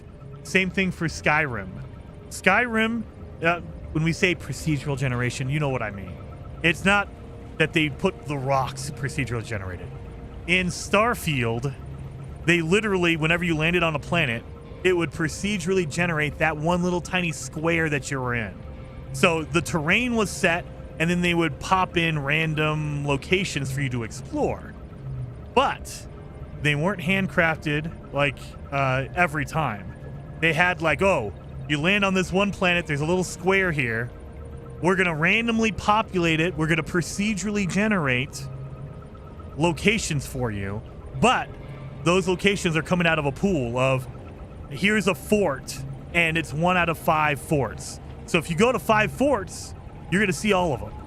And eventually they start looping back. Like there was times where I would go to like 6 or 7 different planets. I would land, and you would see the floor plan on these bases were exactly the same. Down to the point where there was the same food, there were the same bodies, there were the same couches. Like you knew the floor plan. Like you was like, oh, you'd walk through the front door and immediately you'd know which floor plan you were in. That's not good. That's not good. That it felt repetitive, even though there was a million different planets. It was repetitive because of that reason. There was very limited pool of different buildings they were putting in. And so, yeah. That's what it was. They used procedural generation in not a good way. They're like, oh yeah, no playthrough is the same. You can start 5 different playthroughs, and even if you go to the same exact planet and you land in the same exact spot, quote unquote, it would still load up different points of interest, all that kind of stuff. But they would still come from the same pool. They had very limited numbers of locations that they can throw out there. And so it just didn't feel good. Whereas with Skyrim, it was only one big map, but it felt like everything was hand done, like it was all different. It didn't feel repetitive. And that's the big advantage, I think. And so I hope they go back to more of the Skyrim, more of the Oblivion formula of, let's just make one huge map. And yes, we're going to procedurally generate by putting rocks here and there, blah, blah, blah, whatever. But it's going to be more of, we're going to make a dungeon, and it's going to be a unique dungeon that is only there. We're not going to copy-paste the same dungeon 50 times on the map. And so as soon as you walk through the front door, you know exactly where to go because it's the same exact floor plan. It's kind of like, oh. Well, that's a freaking shelter. That's what got me in Starfield. I like Starfield. I think it's a really good game. It is probably the best feeling game when it comes to mechanics. Running around is awesome. The gameplay itself is good. I hate the leveling system, but the gameplay felt good. The gunplay, the traversal, all of that felt really, really good. It's just the game, other aspects of the game felt limited. And I love the game. I think Starfield's good. Don't get me wrong. I like Starfield. I played the crap out of it. But if I had to choose and go back to a Bethesda game, I'm going back to Oblivion every single time. Oblivion is still peak. I love Oblivion. Anyway. Oh, wait, there's a building over here. I don't see the same issues with the ES6. It will be in one world. Starfield was too many planets. That's my worry, Shadow, is that they're going to take the same lessons they learned with Starfield and say, oh, we can make 2 or 3 points of interest and then have the procedural generation just populate it wherever. So every map will be unique, but it'll be the same dungeon over and over and over again. That would kill it for me. I don't want them to do that. I want them... it's more work, don't get me wrong, but I think it's a better game when you go through and you make a handcrafted map. Like, every part is different. Like, they have a guy going through, you're doing this part of the map, you're in charge of this dungeon, whatever. I feel like that is a better experience and it feels better. Versus, oh, the map is totally procedurally generated, guys. Don't worry. It's the same 5 dungeons spread over 1,000,000 miles of map. It's great. Oh, God, no, don't do that. Another minor settlement. That's what I hope they don't do. But I feel like, for better or for worse, they took some lessons from Starfield. Hopefully, they took the lesson of people didn't like it because we used it in that way. Let's not do one little point of interest and repeat it multiple times on every, piece of the map. Hopefully they don't. But all the Draugr dungeons in Skyrim were copy, altered, and pasted, and layout is identical base. Is it? I'd like to see that, Scar. When I went through, it didn't feel the same. Like, you could say they were the same, and maybe you're right. It didn't feel that way. Whereas if I fired up Starfield, I could literally record myself for a couple hours, and I would be able to find easily, walk into a doorway on a Starfield random different planet. You walk through that front door, and you can literally see the same exact. The bodies are the same. The food is in the same exact spot. The furniture, everything. It's literally a copy paste. In Skyrim, it didn't feel that way. It might have been. I don't know. It didn't feel that way.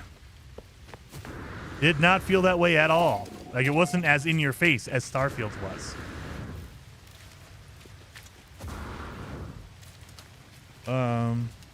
I don't see that happening. They just made as much handcrafted areas as in Starfield. It just was spread out and randomized. Maybe. I mean, who knows? Who knows? Who knows? I'm hoping for the best. But for me, the best Bethesda got was probably Oblivion. We're talking 2000, what was that? Was that 2005, I think? I think that is Bethesda working at the best it could possibly go.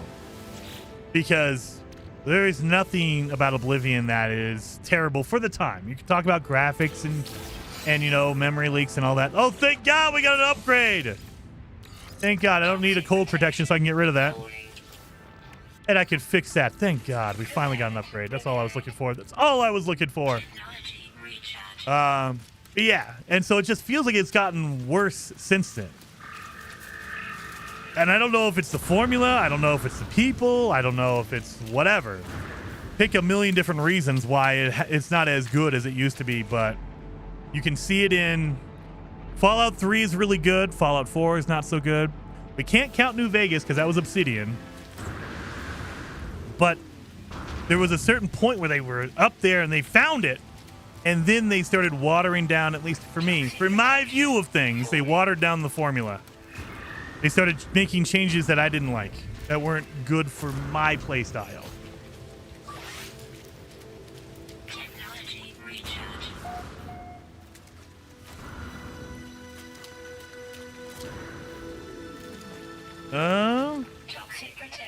Captain Caveman is my handle. Really? All right.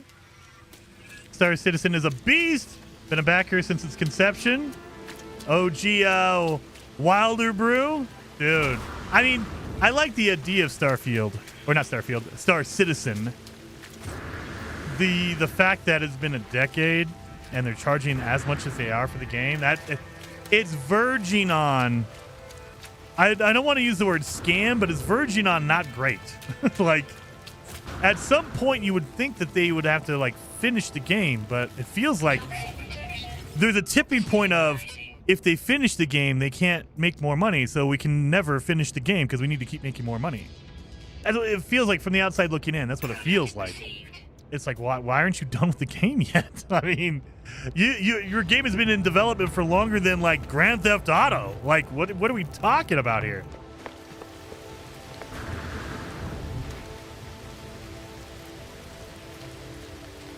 New Vegas was probably the best new Fallout, but Fallout 2 has so many memories. I love New Vegas. Absolutely. That's why I'm looking forward to Outer Worlds 2. But again, I feel like there is an aspect, and maybe it's not just Bethesda. Maybe this is just a AAA gaming thing. But it feels like we're trading in what makes games special for what makes it more appealable to everyone.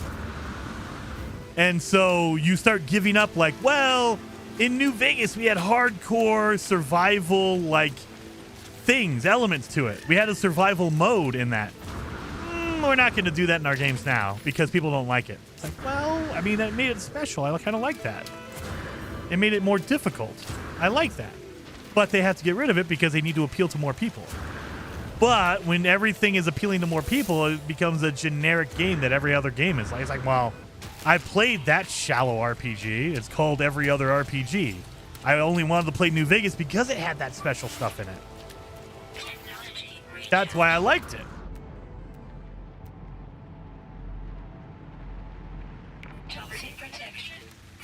Peas! What, Michael? What? I don't like peas. Peas are terrible. They're gross. I'd rather eat some Brussels sprouts or some broccoli.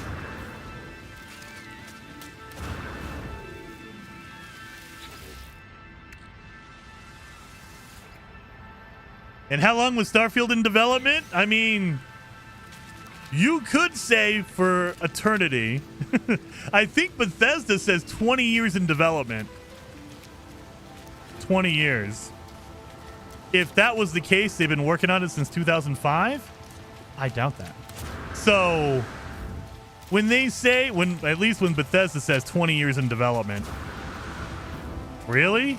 Was it 20 years in development, or was Todd on the toilet back in 2007 saying, you know what, we need to do a space game, eventually we'll do that, and then he moved on? Like, what does it mean 20 years in development?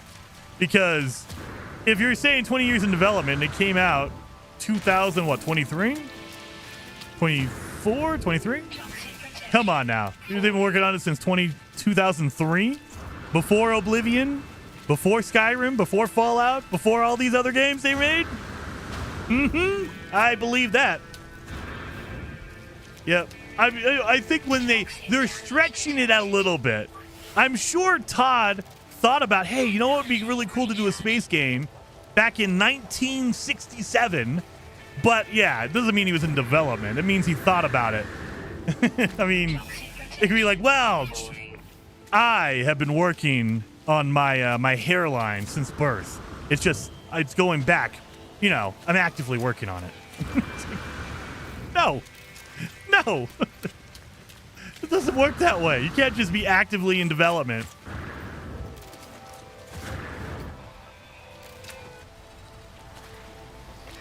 Yeah. I mean, 4, maybe 5 is more like it, Scar. And I believe that. When they say, oh, yeah, I've been working on it for 4 or 5 years, okay, that's more realistic. That's probably right. But yeah, when they say it's been over 20 years. What? Oh, wait. Building. Miners. Why are you marking minor settlements? At this point, the game is telling me, hey, look, buddy, go over there. There's a minor settlement over there. Oh, there's an antenna right there. I'm getting distracted. I'm getting all turned around. Oh. Imagine being proud of a game that is 20 years in development and still has a bad content. I mean, to be fair, not every game is going to be a banger. Not every game that it has its heart and soul poured into it is a banger. But I just have a hard time believing that it's been 20 years in development. Like, I don't know. Was Todd in the background every night going home and writing down notes for the future of Starfield? Maybe, but I don't think so. I think he had his focus elsewhere. He was making Fallout 3. He was making Skyrim. He was making Fallout 4, you know? I don't think he was actively like, oh yeah, everything's to the side. I gotta do the Starfield. I have my hour every day I work on Starfield for the last 20 years. Maybe, but I don't think so. Anyone here like the Siberian games? I have not played them. I've been interested, but I have not played them. They look cool. Echo Prime says, just looked it up. Starfield was in tangible development for 8 years. Tangible development. Okay, I mean, that's more realistic. That's more realistic. But I'm pretty sure I'd have to go back to that first trailer. I think the first trailer they put out mentioned, I believe, and this is my old man brain working, so I could be wrong. I believe the first trailer they put out for Starfield said it was in development for 20 years, or maybe it was the first new IP in 20 years, or something like that.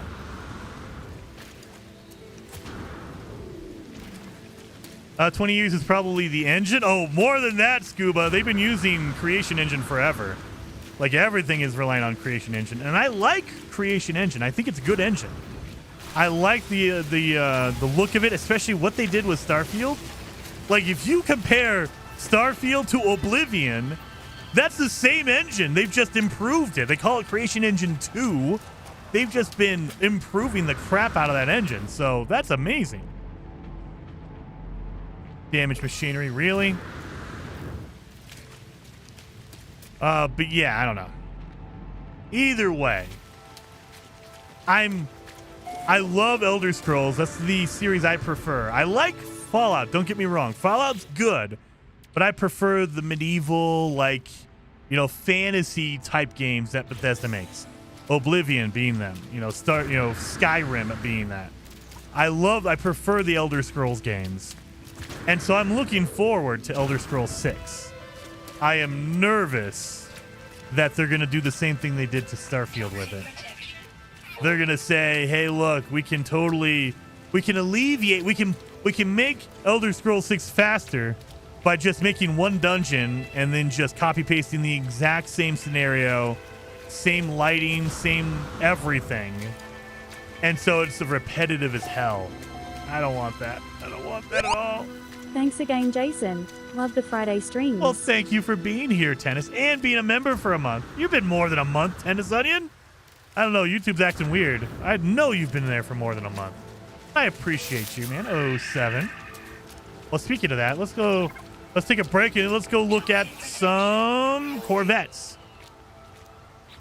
So let's go look at some Corvettes. Let me pop open the Discord. So we stopped here. It's a while ago. Let's see if there's anything new. Oh, we do have some new ones. What is this one? Rue! It's not a Corvette, but I really love the pea-sized Sentinel ship. Oh, yeah, the one. Okay, that is a cool one. I like that. That's pretty good. All right. And then, oh, look at this one. OG Wilder Brew. I like the purple. Look at that. Dude, look at the engines on that. Holy crap. That is just one massive, like, cluster of engines. Whoa. Whoa. That's crazy. I want the controlled nihilism of modern submarine warfare. What? I missed out on that. Heather did an amazing job last weekend playing Stone Simulator. I saw some of that. I popped in a little bit and saw some of her stream. That is an interesting game where you just have things going on around you. That's an interesting concept for a game. Oh, dang it. I want to exit out. Look at that. Look at that. That looks really cool. I mean, again, you can't go wrong with purple. Purple looks freaking phenomenal. All right. And then we have Balverine. Finished my 4 supercharged slot connected Corvette. Nice. If you want any info on how to achieve these results, feel free to contact Look at that. Ooh, look at that. I like the wings. That's really good. Look at that. That is insane. That is freaking good. And it's purple. Thing looks like a transformer. It did a little bit. The purple one did. This thing, oh my God, I like that. Look at that. Where's your supercharged slot? Oh, a Z pattern. Not a square, but a Z. That's still pretty good. So supercharged slots, depending on what you want to do. Some people want to have one slot for every like item. So they want to have one for their weapon, one for their shields, one for their pulse engine, whatever. You know, one for their hyperdrive. And other people, they just want to have super powered up weapons like this. So that's a positron ejector. Look at that damage. Good Lord. I bet you that thing does insane damage. It's just an annihilator. So heck yes. Dude, look at that. That's awesome. Yeah, look at that. 61,000 DPS. Yeah, that's a monster. Good Lord. That is crazy. That is like, I bet you it would be a little bit better if you had a square, but I mean, not by much. We're talking maybe 70,000 if you had a square versus that Z. But dang. Oh, when I extend a base far, I see glitches and things. Oh, in there. Hey, where do I submit ships on the Discord? TikTard. It's in the channel called Ship Photos. You should go to the No Man's Sky section, and there's a channel called Ship Photos. Go over there. That's where I'm looking right now. Oh, that's it. That's it for the new one. So let's keep scrolling back up. Let's see. Boom. Let's whip it up here. Blackheart John. Try merging this landing bay with this landing gear. Look at that. Okay. Let's get up here. What is this one from Arlock? What is this? That is amazing. How the hell did you do that? I love the angle. Like, that is like defying my brain. How did you make a big Z neck on that? That is epic looking. Holy cow. Dude, Arlock. That is amazing. Dude. And then we have Beeblebum. Oh, yeah, Beeblebum's his Enterprise. Look at that. This is the best. No. There's one shot coming out of a space station. Oh. Maybe that one. That one looks good.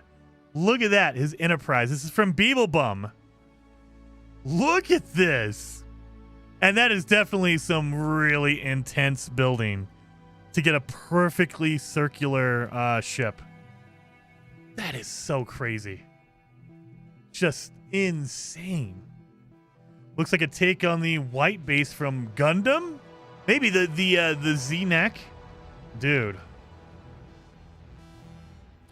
That first picture reminds me of the Sphinx. Built a pineapple. It was awesome. Hey, what? Built a pineapple? Why would you build a pineapple? No, don't do that. That's not good at all. I mean, pineapples are good, just not on pizza. Not on pizza, not at all. Wasn't he not wanting to do it till you convinced him? I think Beeblebum, he goes through modes where he gets burnt out on No Man's Sky. He'll play it and play it and play it until he burns out. And then he has to go play. He'll play Space Engineers. He'll play Valheim. He'll play Enshrouded. But he always comes back. Beeblebum always comes back. And he didn't want to jump in and build because he didn't think he was going to be good at it. Obviously, that's not right. Because look at this thing. Look at this thing. He's been making some amazing stuff. Beeblebum is an insanely good No Man's Sky builder. I can't build anything even close to what he can do. And so you put that base building aspect into ships. Look at this. He even has a hologram right there. That is so good. So yeah, that's just crazy. And then we have, what is this one? Admiral Luna of Wolves. Dude, that is huge. Look at this thing. Look at this thing. That is massive. Beeblebum built a pineapple ship. It's completely oval. Really? I mean, yeah, when you know how to glitch the parts to fit, like he did the Enterprise, and that was perfectly circular. So yeah, I bet you there's some amazing. I've seen some insane builds, and I wish I was that talented, honestly. But yeah, there's no way I'm gonna build anything like this or the Beeblebum Enterprise. So that was Admiral Luna of Wolves. And then we have Dat1 TV. Look at that. What is that? Looks like just a big ham. Oh my god. That is very pokey. That's very pokey looking. Look at that. Oh. This is so good. Like all these things. There's no way I'm going to build any of this stuff. Like that's crazy. How many engines? 1, 2, 3, 4, 5. So 10 engines on this thing? 10 engines. Good Lord. Oh, this one. Skillet 24. Look at this. Look at this. There's just a hot rod like neck right here. Oh my god. That is insane. And all the engines on the back to propel this thing forward. That is so cool. Andy says, Jason, been busy with the expedition. How many times did you die tonight? I only died once. The space pineapple, I have to take a second. There are tears. No. Oh, this is crazy. What is this one from Day Joey M8? Day Joey mate? That is cool. That is a really brutal looking front. Like that looks like you're gonna ram somebody. Like that's built for smashing into other ships. And then the back is all smooth. Look at that. That is so cool. Like that is like not traditional, like the angular, like very aerodynamic ships. It's a really brutal front. And then the back is all streamlined and beautiful. Look at that. Well done, you people building ships. I know, seriously, look at all this stuff. I'm never going to build anything like that. And then we have Magico Shion with this. Whoa, what is this? Like a destroyer? Look at that. That is cool. Okay, is that your cockpit up in the top? Up there? I think that is. Let's see. Look at the engine. That is crazy. And now, are these part of your build, or is this just ships that happen to be flying by? That looks like part of your build. Do you have frigates that you've built on the side? I think you did. I think those frigates are built in. Or maybe those are other Corvettes, maybe? It does kind of have a Star Wars feel to it. Like a destroyer for sure. One thing Starfield does better, enter and go straight to the pilot seat. That is true. That is true. I don't know how many times I've walked up to my Corvette to the cockpit and I've tried to hold down X to get in automatically. And I'm like, oh yeah, I got to go around the back. I got to go up the ramp and go in manually. Dang it. Maybe they can add in an option. Because we do it with our normal spaceships. You just go to the cockpit, you hold it in, and you just jump into the pilot seat. Maybe they'll do that in a future patch or an update. They'll add in an auto, just go to the pilot seat. Oh, look at more angles on that one from Admiral Luna. It looks like old metallic. Like, look at it, it's all scratched up. I like that. It's very metallic and like old looking, like really like it's been worn out. Hey, get up here. Yeah, I like that. Aerodynamics don't work on spaceships in real life because there are no air drags, so Brutalist design is cool. I know, Ren, but it's just more of aesthetics. Like it looks like clean lines and, you know, it's all sexy and it's symmetrical. Beeblebum has been doing some asymmetrical builds, and I don't know. My brain, I don't like it. I don't like it at all. But yeah, look at sleek lines. Everything's all smooth. I know there's no air in space. There's no drag or anything like that, but it looks cool.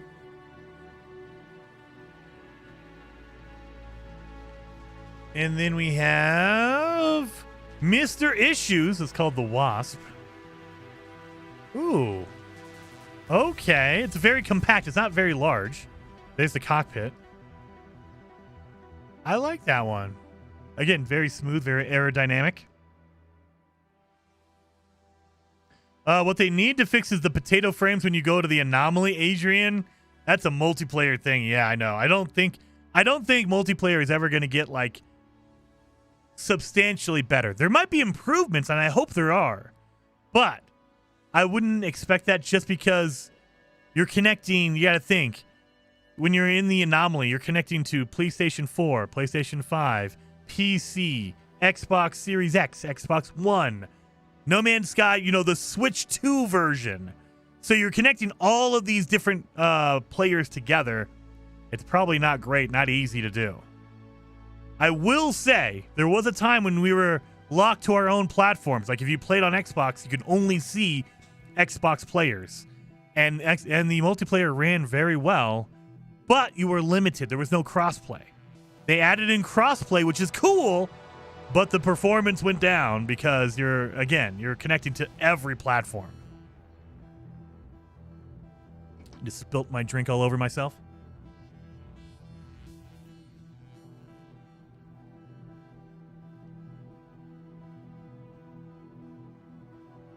Done. All right.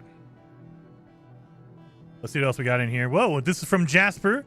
Loosely inspired by the Elite Dangerous Diamondback Explorer. That looks... Oh, that's very good. I like the... You don't see this landing gear very often. Most people don't use it. That is very cool.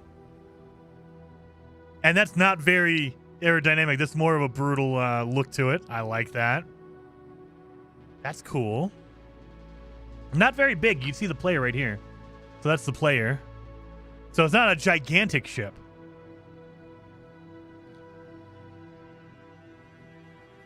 And then we have Blackheart John.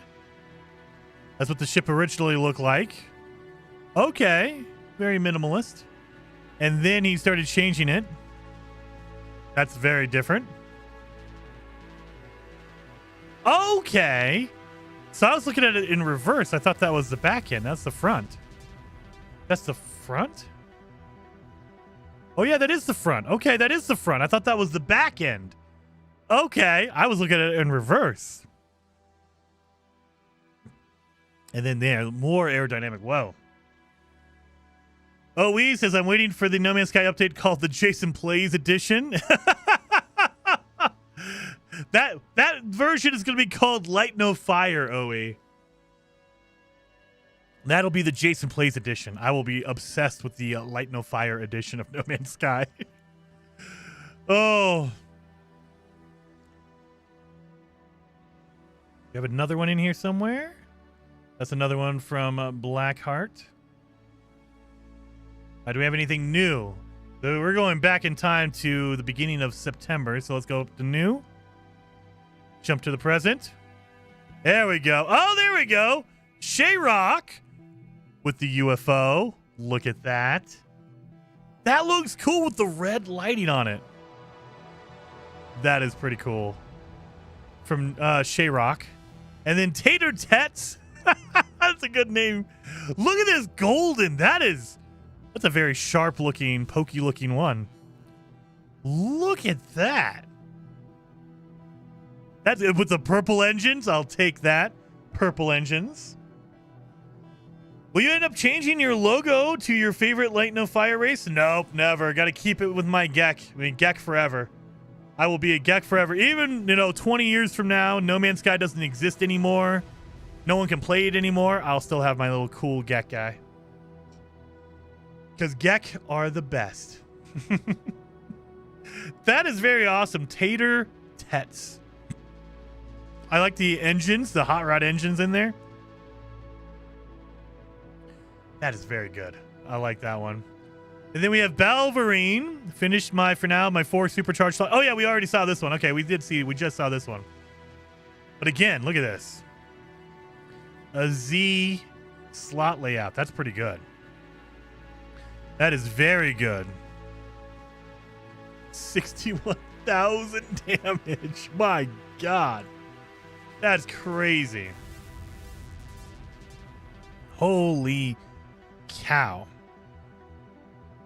Armored from the helmet. Yeah. All right, guys. Well, I am going to call it there. I'm going to go get some dinner with my wife. So, before we go, hit that like button, everyone. Hit that like button. And who are we going to raid? Who is online right now? Let me see. Who is on? It looks like the Gaming Hub is on right now. And he's playing Jump Space. So, it looks like Jump Space looks really, really cool. It's a co-op shooter space game. And I definitely want to check it out. So stick around, hit that like button here.